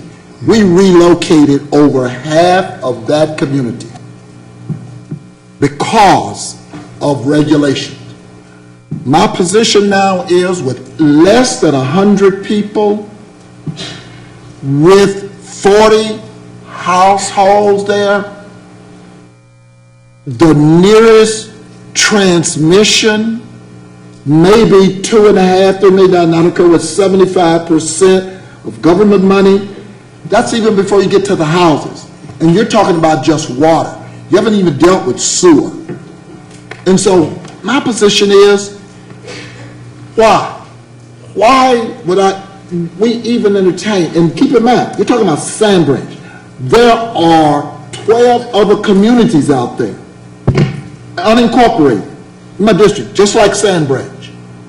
And they're watching with the jaundiced eye. In fact, we've been contacted. My position is, why would I spend $2 million, $2.5 million to bring water to 40 people when I could relocate them? I mean, it makes no, if it was out, it makes no sense. If it was my mama, I mean, it makes no sense.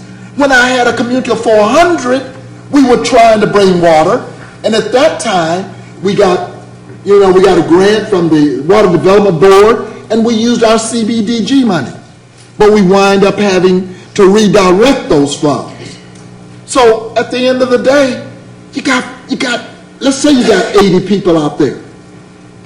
A better quality of life in the floodplain is not the fact that you try to put homes on 10-foot stilts, which makes them compliant under FEMA reg, as opposed to a relocation plan. Nobody wants the land. They can keep the land. That's my position, and I'm not, varying from it. A better quality of life with more amenities and everything.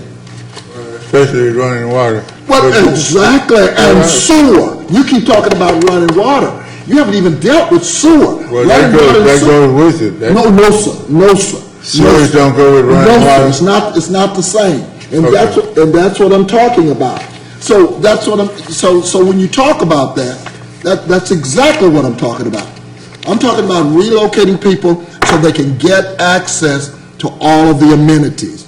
that we enjoy, and like you said, it gives us a better quality of life. But these people who are going to be relocated, can they get a house? Can they get some kind of home? The majority of this court has at least directed staff to look at a relocation plan. Nothing set in stone. The problem is they are grandfathered. They don't have to take, our quote benevolence or humanity as maybe we might see it. They may say, hey, I want to stay here, and that's fine. I don't have a problem with that. That's their call. They're grandfathered. That's the reason we're dealing with them. Now, they're grandfathered in. They don't have to move. But what the court at least has directed staff to do is to look at a relocation plan so that we can talk about those basic amenities that most of us enjoy. So what kind of reception did we get from the people who are still there? Well, at least from the press release side, they've at least said they're not interested. And I've been to many meetings there, and I haven't been able to find a single person who wants to move to a different location. But the plan to get water to that area is not dependent on spending your county tax dollars. It's all our money, Judge. The USDA and the EPA and FEMA and 9 other federal groups are working together, and they're now beginning what's called a search grant study. There are pockets of money that you pay in your federal tax dollars to take money to take water to rural areas that otherwise it would not be financially affordable to do so. So, for instance, if in areas like Las Colonias near the border, if it were up to the local governments to provide amenities to those areas, they would not do so.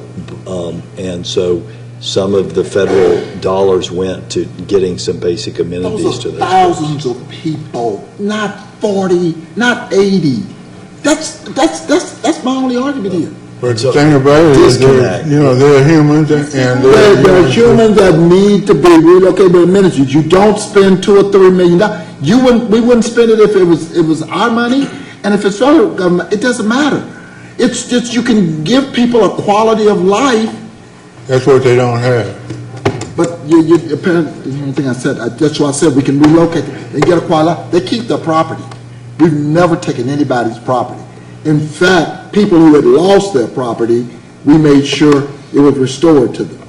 So what I would ask for, Commissioner Price, is an opportunity to sit down with the people who are there, put on the table what we have, how can we help them, and give them the kind of assistance that they need. We've been down that road. I think that's what the judges said. We've been down that road. They said they're not interested.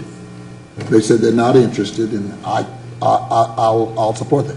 But we, in terms of our duty, we are at least concretizing a plan. So if somebody wants to take advantage, see, in the last relocation, there were some people who were grandfathered who took advantage. They asked, they said, can we take advantage of it? We said yes. And there were dollars, correct, Mr. Lesberg? Yes, sir. They were grandfathered in. They took advantage of it because we had dollars. And so the court has now at least advised him to assemble a plan, and it's up to them whether or not they want to take advantage of it. Thank you. Well, I appreciate you guys' opportunity to let me be able to speak in the information that you gave me shortly. Maybe we'll speak to you guys later on. I haven't talked with the community guys yet, and just see what is it that we can do. Okay. Thank you. Thank you, Mr. Alcorn. Thank you. Hi, my name is Keith Tatum. I reside at 8717 Garden Springs Drive in Fort Worth, Texas.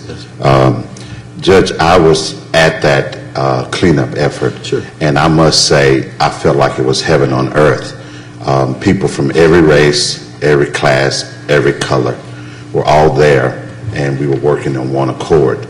So, and we did not see those piles. I even got stung by one of those wasps you talked about. But it was a labor of love.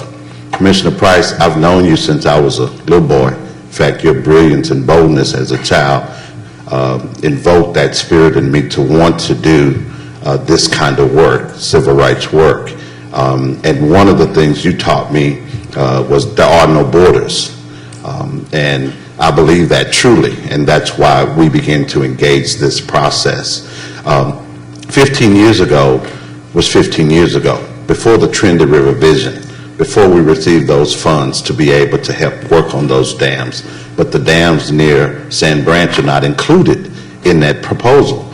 They could easily be included, and then we could probably mitigate some of those flood risks. The other issue that you brought up that really causes me some consternation is that you invoke Dr. King, Nat Turner, and many of those ancestors who paved the way for us to be here today. Well, that church, 1878, a freedman from Louisiana walked from Louisiana to that area and built that church with so many of those other freedmen back in the time, according to their history. So I believe we have a unique opportunity to preserve history and to create an opportunity to move forward. But you have to take a different approach. Sunday, I was there at the invitation of the pastor, and I had a chance to preach faith without water. And in Luke 10:25-37 is the story of the Good Samaritan. And the message that Jesus was trying to share is people who go to heaven are people who have mercy on those who have been beat down, stripped, left for half dead. Well, Sand Branch has been left for half dead. But what we saw on June the 11th was a bunch of people who saw Sand Branch half alive. And I think with your leadership and the leadership of Dallas, the same way we came together for the Super Bowl, public, private, and faith-based, is the same standard and approach we can use for Sand Branch and those other incorporated areas, because it's a beautiful place. But it needs us coming together and not finding those things that divide. And so I want to encourage you. My prayer is that we can come together. And I understand the church as a verb and not as a noun. And I agree with you. But the verb side of me, the action side of me says, if my mother was living there, if you want to preserve the church, we've preserved parts and chronicles of history.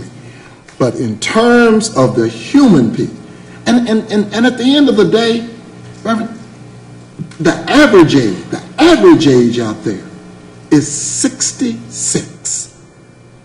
They won't live long enough to see water, number one, and the houses can't sustain it. As I told Mr. Alcorn a few minutes ago, not only water and sewage, two different deals.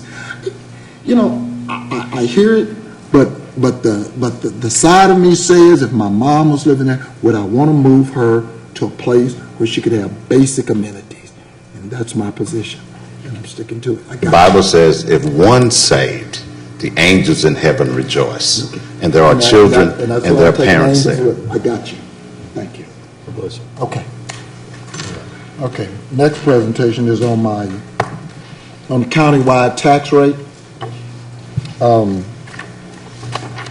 It's all of this. Nothing apparently has changed very much, and we said this a couple of weeks ago.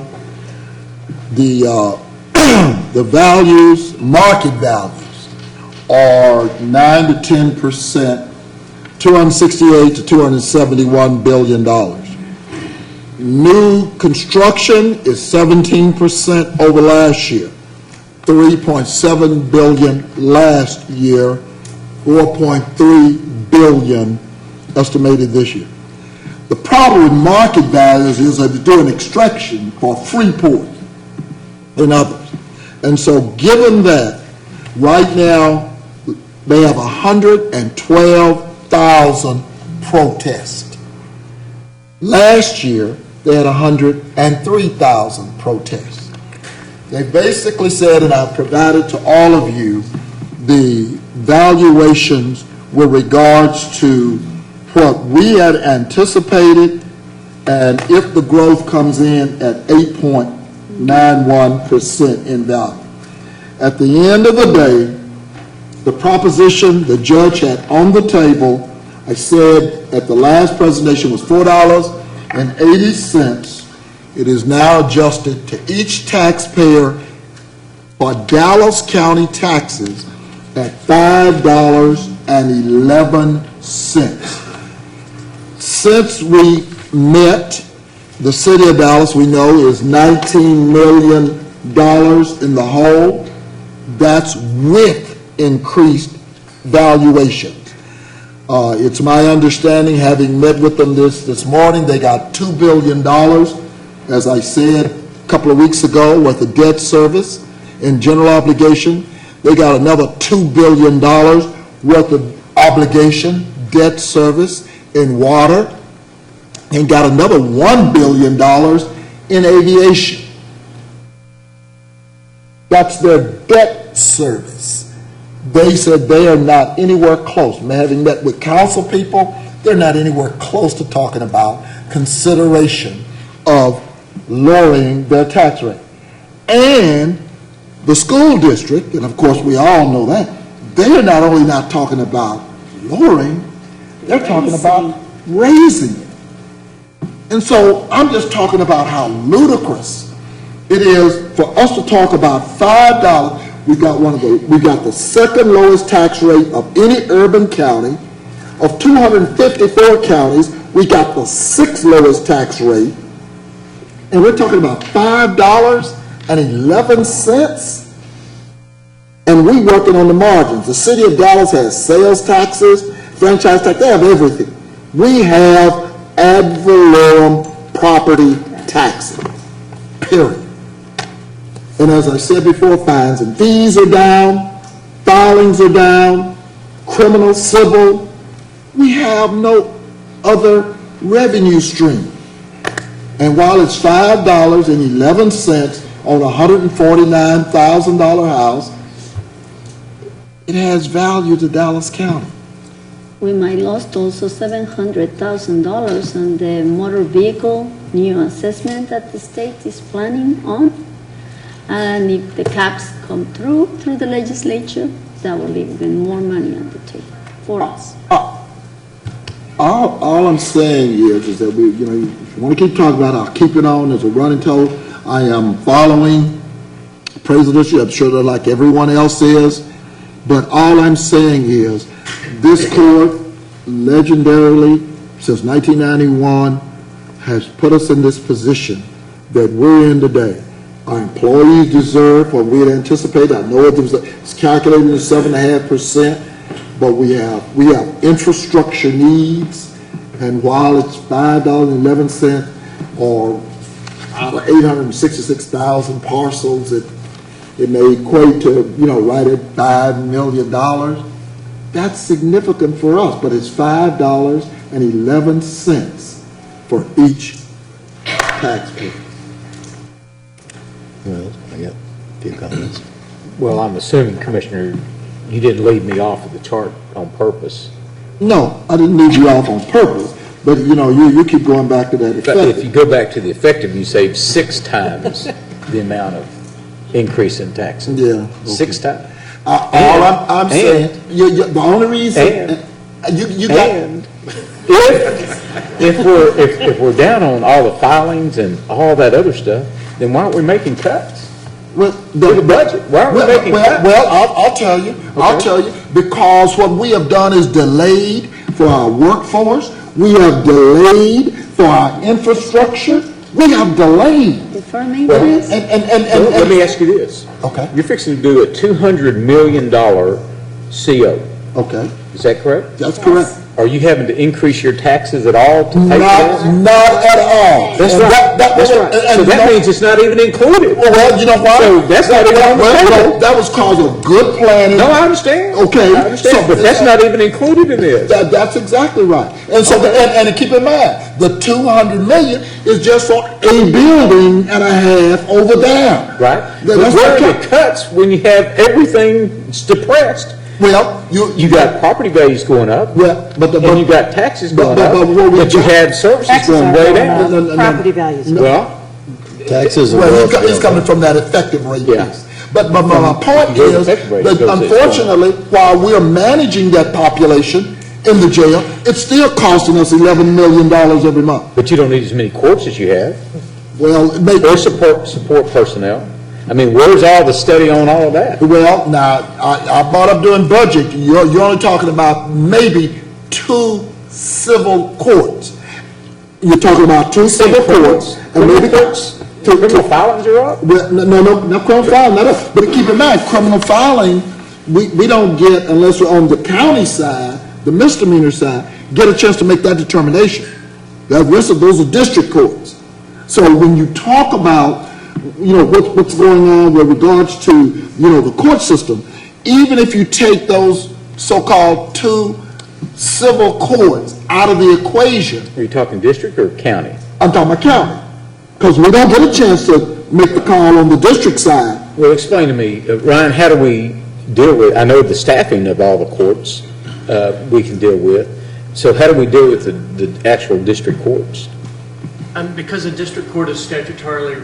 So you have to go down and ask for it. You'd have to go back to the state. State and ask for it, that's right. Well, we got a legislative session coming up. Well, yeah, I got that, yeah, right, okay. But They're looking for ways to cut. Well, I understand it, but I'm just saying, even, I'm doing the calculation from the county side of the aisle.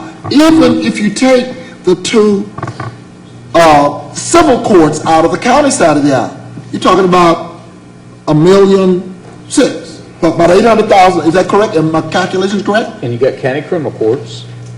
And if you take, I'm still saying, you're talking about, all you would do, if you did that, is the $5.11. Well, you're just about up to the new taxes due under your sheet here. Exactly. That's what I'm saying. Well- So let's have, are we looking at cuts? We're not, we're looking at trying to catch up with look, our workforce, our analysis that we authorized said that our workforce, who has, again, county turnover, Mr. Graham is 15%, Sheriff's Department's 13%. And what's national average? 15%.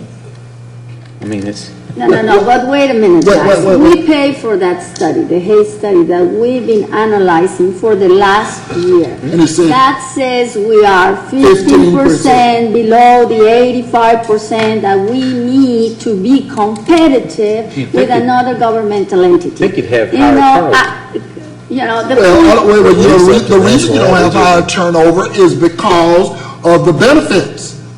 and That's $60 million that we invest on the insurance side, and that $49 million we invest on the retirement side. And Those $1 million coming more again for health insurance. Yes. And the fact that we need to compensate for certifications and other issues to be able to keep our labor force. The 5% that we have on the table now, $15 million, is long overdue. And again, that only gets us 1/3 of the way there with the study that we authorize the commission. All I'm saying, Commissioner, and I understand where you're coming from, but we work on the margins. I'm going to continue to remind you, I was the only commissioner that voted against the tax freeze, which has cost us to date $9 million or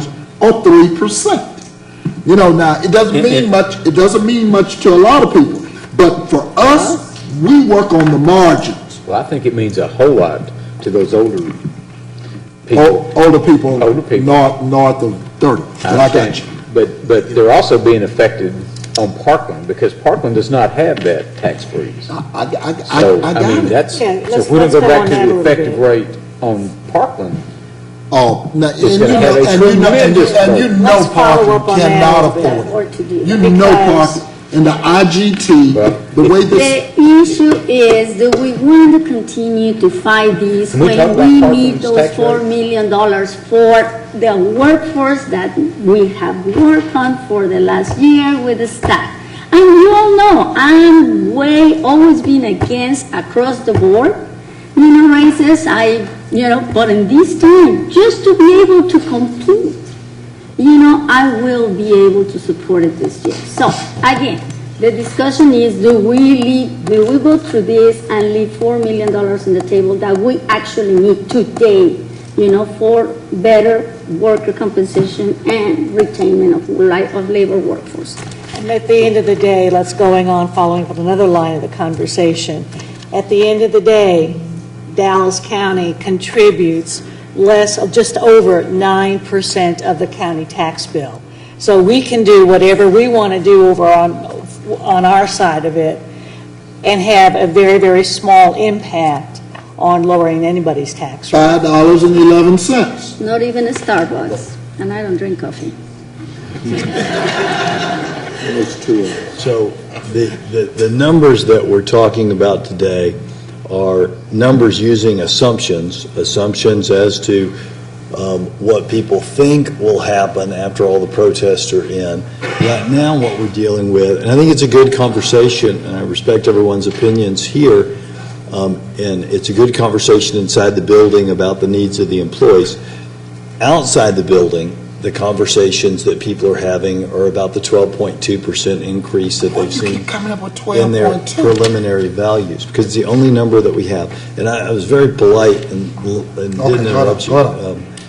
But outside the building, that is the conversation. And so what Commissioner Cantrell and I are talking about is an effort to lower our property taxes this year in Dallas County back to what we budgeted for before we saw that 12.2% which equates... That's not what I'm talking Well, about. I'm sorry. I'm going to get to you in a second, because you're effective rate. That's right. Let me rephrase that. What I'm talking about is looking at going to 7.5%, which is what this county budgeted for, which gave our employees all of those things that Dr. Garcia just spoke about, the possibility to get extra money for being bilingual, the possibility for getting paid more for certain certifications as decided by the civil service. And those are relatively small parts of it. The big part of that was the 5% raise that all of our employees would see. Now that is 1% more in one single year than the middle class has seen in the last 5 years, according to the Bureau of Vital Statistics data that we got from the Texas Workforce Commission. But I think I agree with you. We've got great staff, and they are deserving of that. I also agree with Commissioner Cantrell. If staff turnover was a huge problem, then we would be at least up to the national average of 15% and not at 13%. And I agree with Commissioner Price that a big reason why we're not is we have the very best benefits of any of our governmental entities. When you compare that to DISD or the city of Dallas. We are at 15%, by the way. The sheriff's department is. So we are at, if we're at the national. 15%, the sheriff's department's at 13%. We got some other departments. Then we are at the national average. So we have, to the extent we have a turnover problem, we have the same turnover problem as the national average. But be that as it may, I support giving our employees a 5% raise, and you can do so if you budget back to what we had budgeted for a month ago. Commissioner Cantrell talks about, and I'll don't put words in his mouth, but he talks about going back to the effective rate. And the effective rate would be going back to what we received last year plus more money. Plus, you would get the extra money from new construction. And that would be a 1.39% increase in revenue to Dallas County, but a 0% increase in tax burden to the taxpayers. Today, I was pleased to see, I just saw this morning, that MetroTex Realtors has endorsed what Commissioner Cantrell and I are trying to do. And has It's not the same. Stop saying it's not the same. And has written an editorial to that effect. And their words speak for themselves, and I'll let y'all read their words. As far as our partners, my last email back and forth with one of our partners, but I'm going to let those. I'm not going to publicly discuss all of what we're discussing, but I will tell you that DISD and the City of Dallas and the city of Richardson, the city of Garland, many cities are engaged in discussing ways that we can provide meaningful middle-class tax relief, or tax relief across the board to every person, including business, property tax payers. The conversations with staff in other areas may be different, but the conversations with mayors and council people are the ones that I'm having. I can't speak. I have conversations with Basic Gonzalez and a couple of other city managers, but I've mostly been talking to elected officials. Here's the thing. There's a silver lining, as Commissioner Price pointed out, in these high appraisal values. It is great news if your house went up in value and you're over 65, because you're not going to pay a penny more in taxes. It's a mixed bag if you're a working family under 65. You will on Parkland. Yeah, you will on Parkland, but that's true. You will on Parkland. So it's a little bit better mixed bag. Or I any should other say. city that hadn't adopted the senior citizens. Right. For those who are under 65, your biggest asset went up, but you've got to pay more in tax burden. And for renters, and by the way, folks, that's 48% of our county, and it's 57% of the city of Dallas. It's all bad news. Because last week, we had a new study come out. You may have seen it. It was on, I believe, at least 3 of the 4 channels. They had a story on it. The average rent on a 2-bedroom apartment in Dallas County has risen in 1 year from $986 to $1,101. And it will likely rise at the same rate as our property tax burden increases. And I say that because last year our property tax burden increased 7.58%. The rent rates increased over 7.3%. Landlords pass on increased taxes to tenants. So what we're talking about, we do have a great, hardworking staff, and we do have a lot of needs, and you can always find things to spend money on at the county because, you know, we've got deferred maintenance on buildings, we've got people that are deserving of raises, we've got other things that are important things. But my view is that the working families out there didn't get a 10% increase in their pay this year, obviously, and they don't deserve a 10% increase in their tax burden. I understand that on this dais, and maybe in this building, that there is a theory that tax burden, or quote-unquote taxes don't go up if the rate stays the same. But if you're making ends meet for a family and the amount of tax you pay goes up $400, as far as that family has a hard time understanding that their taxes didn't go up.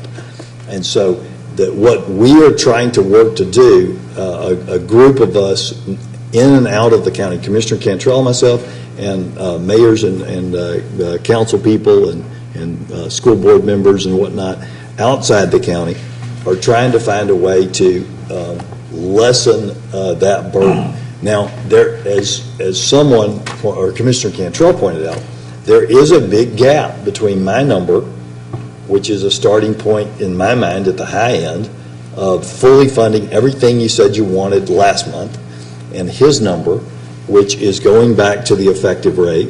And perhaps one of you can be Goldilocks and find the number that's just right in the middle, and you might be able to convince us to do that.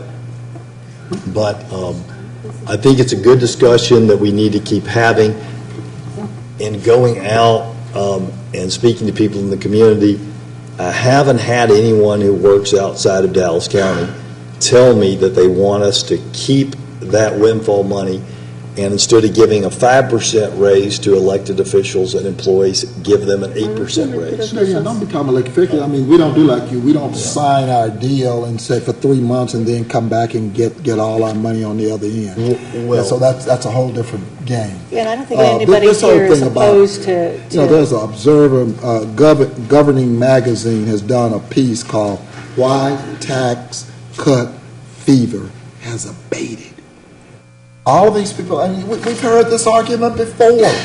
But I read that, but it's completely inapplicable to what we're talking about now, because that is state tax cuts that box people in. What we're talking about, either under Commissioner Cantrell's plan or my plan, is not a tax cut. It's slowing the rate of growth in revenues that the government takes in to help the middle-class family. It's a cut. It's a cut. Don't, you can put lipstick on it. It's a cut. And at the end of the day, the reason, and I don't want to talk about Louisiana, and I don't want to talk about Missouri, but the state of Texas is doing the same dadgum thing up. The reason we can't deal with Parkland any better than we can is because of IGT.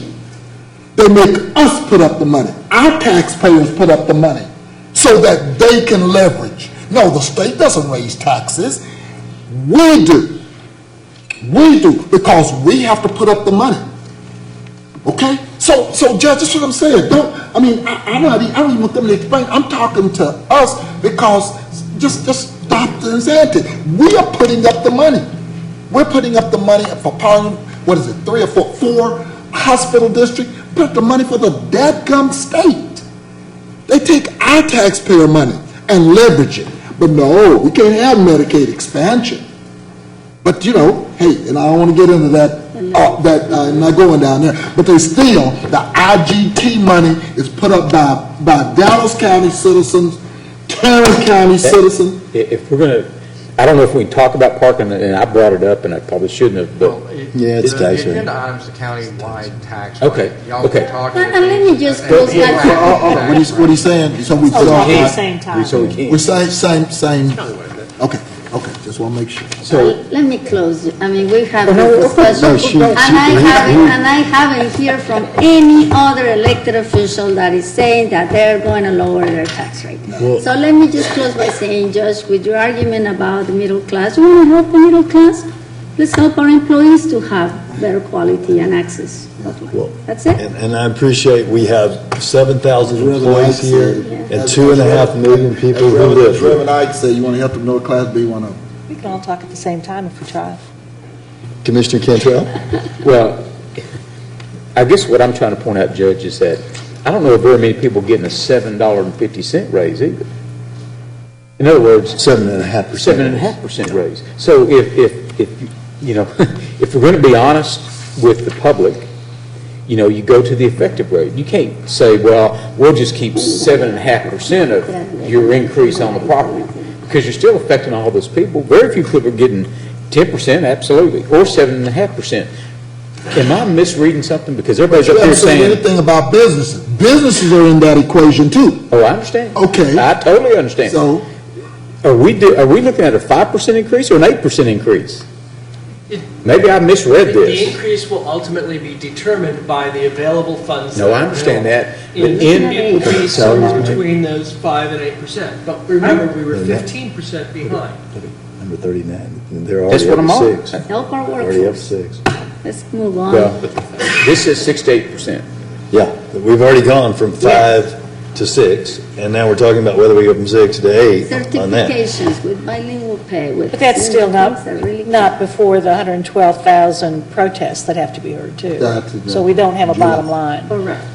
And I monitor that on a weekly basis. I run the reports to see. And so do I. That's the reason I know how many last year 102, this year 100. Called you back. Oh yeah, they definitely. Oh, the secretary did. Secretary and I worked the numbers. That's who has the information. Yeah, that's right. Secretary and I worked the numbers. And Commissioner, as you can, I don't disagree with you that very few people are seeing a 7.5% raise in our middle class this year. I'm trying to deal in the art of the possible, and you can see it's difficult, even at fully funding the budget from last month, to move forward on that. But on the other hand, if one of our colleagues comes in at a number between our two numbers, I want to work with anyone to provide that middle class tax relief. So I'm looking forward to hearing other people's ideas. As I want to help the 7,000 people who work here, but I also want to be focused on the 2.5 million people who live in this county who are dealing with the effects of the highest increase in real estate values in any metropolitan area by percent in the country. Okay, Okay. now we can move on. Let us move on. No, shut up. I'm saying shut up better. Yeah, I think it's 3 Tuesdays. 3 Tuesday? Yeah, I think, yeah. With all due respect. Okay, consent agenda. So moved. Right. Second. All those in favor signify by saying, any discussion on the consent agenda? Any discussion, hearing none, all those in favor signify by saying aye. Aye. Any opposed? Motion carries unanimously. Next, we have a, Commissioner Daniel, I think, Did have a second? Yes. But Commissioner I'll Park, okay. withdraw my second. Okay, just one moment. Commissioner. Commissioner Daniel, there we go. Got it. No. Okay, now you can vote. Got it. right, I believe we all have. Let everybody go, Judge. Next, we have the bids. Is there a motion AB. on the bid? So moved. Second. All right. Any discussion on the bid? Any discussion? Hearing none. All those in favor signify by saying aye. Aye. Any opposed? Motion carries unanimously. Judge, while they're waiting, the department has requested that K be pulled until July the 5th, which is the public hearing, and Court Order 28 accompanies that public hearing, so that will also be pulled. All right. So next, that takes us to the court orders, which I'm going to have to change a bunch of things up. Hang on a second. Hold on, she's trying to get, we pulled, You're pulling the public hearing? yes, pulling the public hearing. Public hearing's been pulled. So we have 1 through 74. What I see is pulling 28, 34, 35, 37, and 40. A little bit slower, Commissioner. 28, we are pulling. 28, 34, 34, 35, 5, 37, 37. and 40. That's Correct. Is that a motion? And how about 72? Oh, yes, pull something that John, yes, pull 72. Hold on, what is it? What is 72? There is no 72. Pull 72. Okay, just one moment. Yeah. What's 72? 72 72 is the- contract that I we don't have to have do it, make a motion, so. It's going to come back on the make 5th. it. Pulling 41. I'm sorry. So we pulling 41? No. You want to use mine, Mike, and make it or something? 28, 34, 35, 37, 40, and 72, right, Mr. Rafael? That's correct. Alberta, Did are you- you okay did on you put- 72? Hold on, I'm not, are you okay? 72 is statement of qualification for architecture, engineering service for the records building. It's records, it's Basan. Oh, okay, Bazan. He's okay. Okay, gotcha. You're pulling it? Yes, sir, it'll be ready for July 5th. Okay. We just, there were some legal issues that we Okay. had to work. Okay, got it. Okay. Okay. So somebody needs to make a motion, my deal's not. Okay, just one moment. To be correct, we're pulling 28, 34, 35, 37, 40, 41, and 72. 41? No. Who's pulling 41? No, nobody's pulling 41. It was 40, wasn't it? 40. Yeah, not 41, Not 41. not 41. Not 41. Not No. 41. But 72 is included. 72 is included. Yeah. 28, And I would so move. second. Okay. I just have a couple. Oh, and I'm pulling 37 for 2 weeks, and would like to, when that comes back, for it to be broken down. There are 3 components of 37. There's bilingual pay, which I support. There's, or would look towards supporting, and there's certification, which I shouldn't say what I would do, but there's 2 aspects of that. The certification and bilingual, I'd like those to be separate. And then there's the question of whether to pay our employees a 5% raise or a higher raise and what amount, and I'd like that to be a separate vote. So what you're saying, as in item 37, Josh, is you're delaying it for 2 weeks. Yes. And then you want each item in that agenda item, It's separate separated, so format. we can vote separately on bilingual pay from, if the court ends up voting to take all the windfall and spend it on an 8% raise, then it's pretty obvious I won't be voting for that.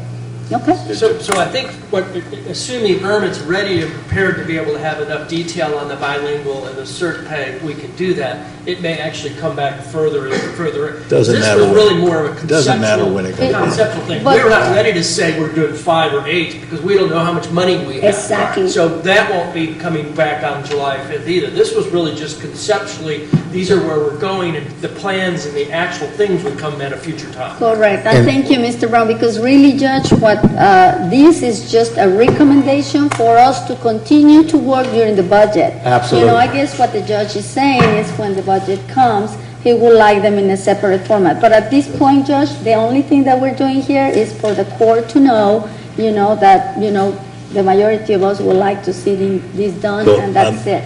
I'd like to pull that for 2 weeks pursuant to our rules when we Be switch to. told for longer. For I think longer really than what that. the This next was just- issue, the next time this will come before you is when we put forward in front of you the max This tax is rate. just a recommendation.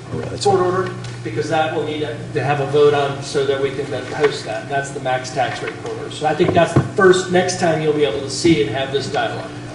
And excuse me, Commissioner and Judge, it's the same with the bilingual pay and the certification pay. This is just the concept to allow us to review and evaluate this to determine if the court actually want to move forward and implement this program. It's not to actually approve bilingual pay or certification pay. It's to approve moving forward, looking at the policies, looking at the concept, bringing it back to you all as far as the cost is concerned, and you all then evaluate and say yes, yeah, nay. It's just to approve the concept to look at it, not to actual approve, implement it. So I think what you're saying, at this point, we'll just come back when we have a full plan flushed out as a court order for you to look at. I have a And couple of consider. minor questions. On number 20, Is that okay with the court to go in that direction? So we're pulling, I've got pulling 28, 34, 35, 37, 40, and 72. Right. Okay. And we're going to bring a couple of those back for, the exceptions back for a separate vote. just a couple of minor questions. On number 20, it's the dealing with SWIFTs. What we're actually doing here is adding Dallas to the map and to the list. Because right now Tarrant County is included, Dallas County is not. That's correct? That's correct, Dr. Todd. Okay, okay. And then there are 2 items, I think it's 33 and 34, that are addressing, But 34 and 35 is going to be for exception. I mean, they're separate votes. We Right. pulled them. We pull. right, but the question I had is that we're also addressing these specific issues through civil service. And in Yeah. fact, yesterday, actually we addressed one of these. 34. This is 34, 35. But that's not before us. Okay. And for discussion purposes, so the motion is before. I'll ask that in a few moments. Right, exactly. Correct. I just have a comment as well. Thank you, Judge. On item number 3, which is the criminal court number 10, firearms surrender project, I just want to mention, that yesterday at the Criminal Justice Advisory Board, we have one of our, presenters was Genesis Women's Shelter. Jan Langvin was with us today, and this was mentioned as one of the successes that we have thanks to the study that this body supported when it comes to partners and some of the crimes that we have. And we have all seen that briefing here in the court, but just wanted to give kudos to Judge Cañas and the judges that continue to work in domestic violence and all the time that they're putting, bringing these grants together, and for all of you for supporting the partnership in this grant. So thank you, colleagues. Thank you, Judge Cañas. I've got a couple of comments on 2. I want to thank staff for quickly doing 36, our new lactation policy. We strongly support breastfeeding. We recognize the health benefits to breastfeeding. We want people to feel welcome in our buildings to do that. So thank you, staff, for quickly doing that. Also, I want to go back for 1 second on when we're talking about certification pay, since the next time we're going to see this is when you bring it back. And this is something we've talked about in civil service, but we haven't talked about in open court with 5 commissioners. So here are five members of the court. So here's a concern. Certain there are a lot of classes that you can go to for a day and a half, 2 days, whatever, or a week, and get certified as a certified something. And very rarely will going to a class that anyone can sign up for at a hotel room in Nacogdoches or Fort Worth or Dallas lead to someone having a markedly higher value in the marketplace. My understanding of and so those are not things that I want to see us finding new ways to spend taxpayer monies on a few employees with. Now, on the other hand, there is a huge market difference between a person who is proficient with a wrench and works on plumbing and a person who is a certified plumber. A huge difference between a person who can wire in a light bulb or a light fixture and an electrician and a master electrician. So those are the sort of certifications that I'm envisioning, and I'm sure that's true in other fields other than those two building trade fields, that I'm envisioning us looking at keeping up with the market so we don't lose valued employees.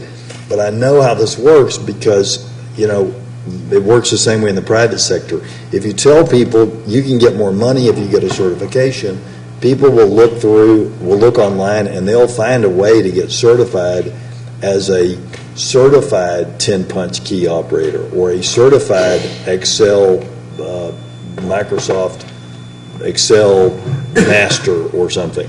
And those things, with that online or 2-day class, don't have market value.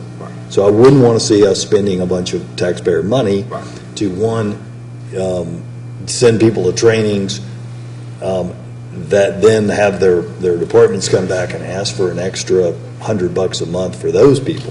That's right. We'd agree with Well, that, Judge. and Judge, I totally, understand what you're saying, and this has been discussed in our facility committee. Commissioner Daniels, Commissioner Price have been there. And one of the things that Mr. Graham has, have agreed to look is in what kind of certifications are the ones that are really valuable for Dallas County. So we cannot give them, willy-nilly, but it will be the certifications that Mr. Bazan, that facilities that Mr. Martin obviously need.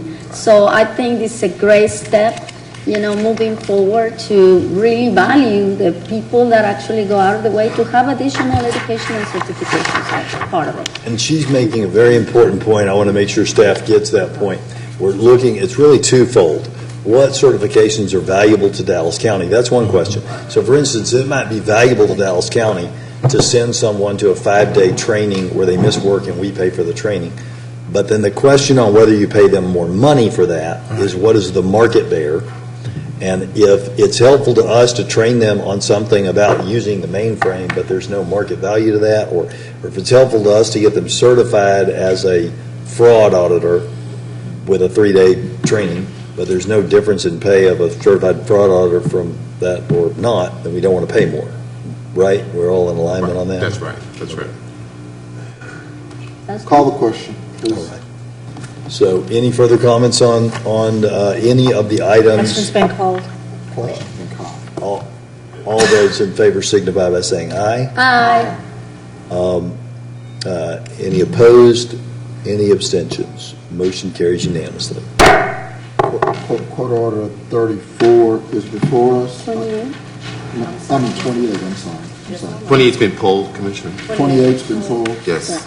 So which one are we going to? 34. 34. Okay, 34, and is it 34 and 35? If you want to put 34 and 35. 34 and 35 together, so we can I'm get it out? sorry, I've already activated just 34 when you Okay. called it out. Okay, 34, we're already dealing with these issues with civil service, right? Yes, we actually dealt with this issue in civil service yesterday, so this would not be an exception.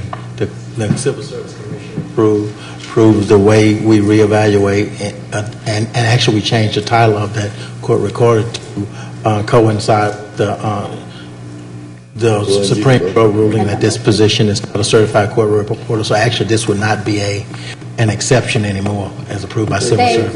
Thank you, Mr. Graham. I mean, as you all know, colleagues, I do not support exceptions, but I want to thank you, Mr. Graham, and obviously Commissioner Price with the public service, because really you have made a difference. I mean, we need to be sure that, everybody's mainstream the way it's supposed to be without being an exemption. So I will support this item.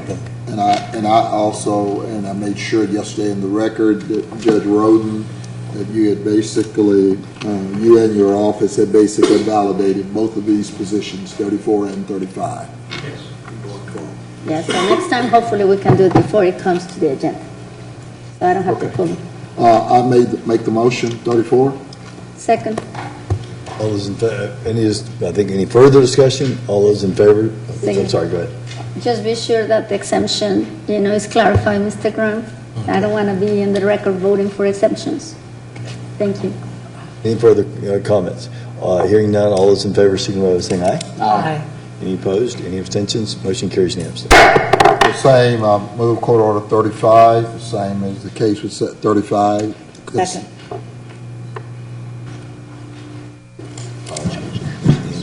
Well, it's coming up. Are there any further comments on 35? That's the same situation where the issues are being dealt with in civil service. Yeah, on this one right here, the issue was dealt with in civil service yesterday. However, this would be an exception because the court agreed to go ahead and approve the exception and submit to civil service documentation that would actually nullify these type of requests. So this exception, this would be considered an exception, but any request after this would not be considered an exception because this was approved the last week and formalized, it's been formalized in court order today. On this one. All right. Any further comments? Any further comments? Hearing none, all those in favor signify by saying aye. Aye. Any opposed? No. Any abstain? Okay. It is still an exception. Okay, one no, any abstentions, motion carries 4-1. I'm sorry, Judge, did you abstain? No, I said, were there any abstentions? I voted for it. Okay. All right, now that takes us to, 40 plus 40. 40 takes us to. no, 40 was 30, pulled, wasn't it? 37, oh, you pulled 37. 40. Pull 37, Judge. Oh, yes, So we're going to 40. So it's 40. we're on 40. Yes, sir. You're right. I move Court Order 40. Second. All right. Court order 40 is before us. Any further discussion on court? And what is this particular position in effect, is going to affect the entire enterprise, though, is that correct? The job that this person does? Number 40, ma'am? On number 40. Yes, ma'am. This is a QA person, there was basically a QA lead for one of the projects, but obviously this particular person, the reason why we withdrew it, the person took another job. So that this person is actually working for the whole system? Just ultimately, like now, their priority would be basically working on the project, but again, the reason why we pulled it is because the person took another position on number 40. So 40's pulled, it's not for a vote. No, his 40 was pulled. 40's pulled. Well, Yeah. for a separate vote, no? No, it's pulled. Oh, it's pulled. By staff. Oh, I'm sorry, I Pulled. missed I'm that sorry, part. Judge. I got that confused with 72. So we're done then? Yeah. Because 72 has also been The pulled pull by for staff. staff to bring back. All right. But hold on. 40 and 72 I didn't realize got that pulled either. by staff. There's not a separate vote on Okay, them. so let me take us to what's next.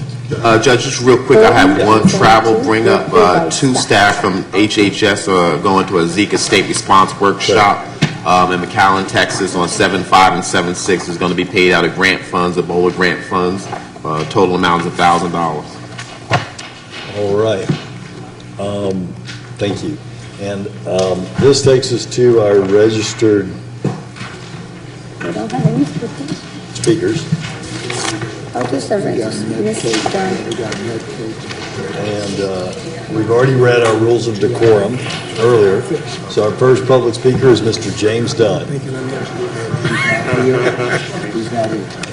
Our last public speaker, Mr. James Dunn, Mr. James Dunn, Mr. James Dunn. Okay, hi, I'm right here. Oh, hey, how are you? Fine, how are you?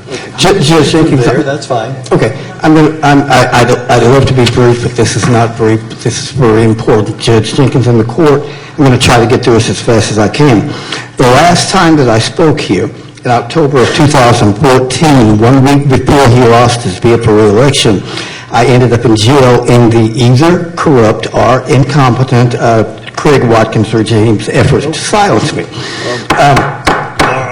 So our rules don't allow a personal attack, or so Okay, you can't say a certain person is corrupt or whatnot, but if you speak broadly, please. Will not be repeated, okay?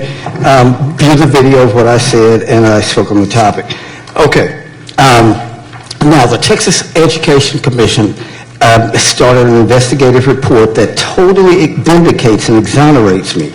Call me at 214-684-9839, and you can hear more. You see, I've been here many times to speak about the corruption flowing out of Dallas's A.W. Brown Fellowship Charter School.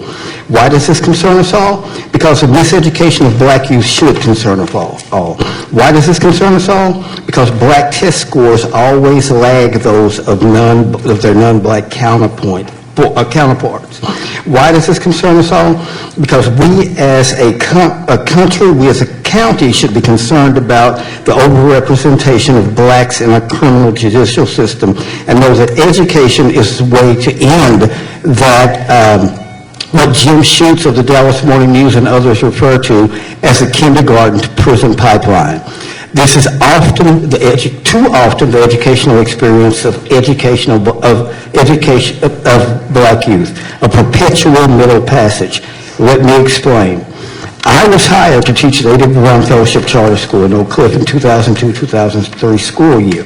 Early in the year, I noticed that some of the students who I had been assigned to teach could neither read nor write. This was strange because the school's test scores from the previous year had been 100% passing in the reading and writing categories. Overall, the school had been given an exemplary rating, but all things were not as they seemed. I had been assigned to teach 5th grade reading and writing. Two of my students who had missed only one question on the prior year's test could not write their own names. I found that the school had systematically cheated on the prior year's test, thus cheating these students out of their education that your tax money had paid for. Listen to my YouTube tapes under AWBCHT. AWBCHT, if you're concerned, and you can hear the students and you'll come to the same conclusion. After I made the administration aware that I'd uncovered the cheating, I was castigated, I was ruined. I'm going to make this very, very short. My house has been taken, people are going to be indicted, bonds were sold using false data, the SEC is involved in this. You need to read the TEA report. The names involved in this will shock you. News media, this is going to be a scoop because people are going to prison for misappropriating, according to this TEA report, about $100 million over 18 years of your tax money. You need to read this report. Call me at 214-684-9839. You need to know this if you're concerned about black students. Thank you, Mr. Dunn. You're out of time. Our last public speaker today is Ms. Sandra Crenshaw.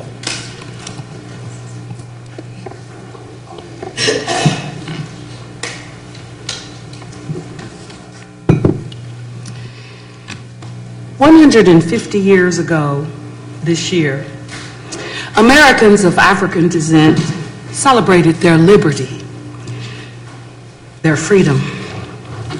Historians tell us that United States President Abraham Lincoln influenced key congresspersons with civil appointments to free humans from bondage. And on this day, we celebrate. My name is Sandra Crenshaw, and I'm the former Dallas County Democratic Precinct Chairman, 3038. And on June 13th, 2016, I was made free through a conspiracy by the party chair and two Democratic Party election judges who deemed my residency vacant without due process in retaliation for questioning the conduct of a county employee of the Commissioner's Court engaging into political activity, and also for the questioning of an election judge for holding an election in a church facility in a polling place where she had been given a restraining order not to enter into the church and Dallas County forced the church to let this election judge hold their election there.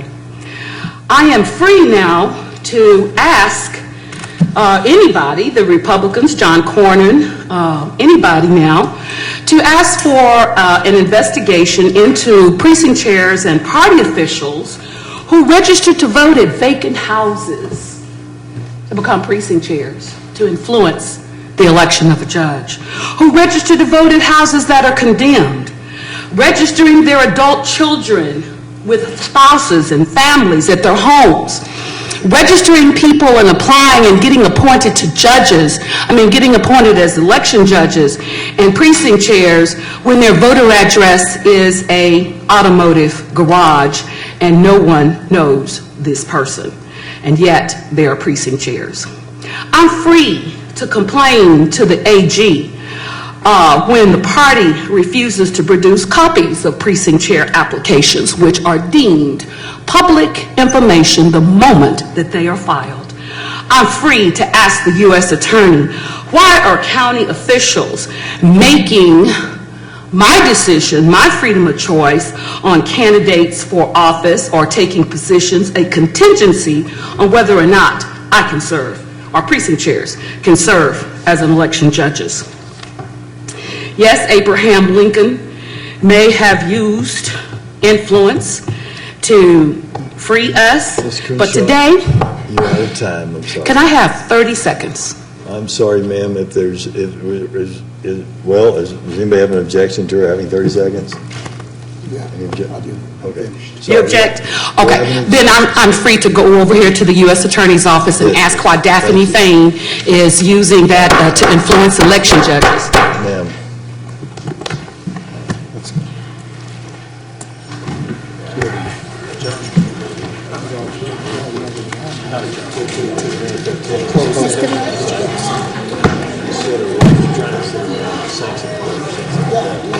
You don't have to, I would.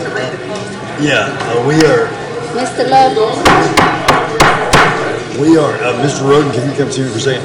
We are going to adjourn briefly for our closed session as pursuant to Chapter 551 of the Government Code, the matters previously posted. Any action as a result of the closed session will take place in subsequent open session.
never happens. No one ever badmouths me around her. All right, ready? Or she's bad mouthing me, I don't know.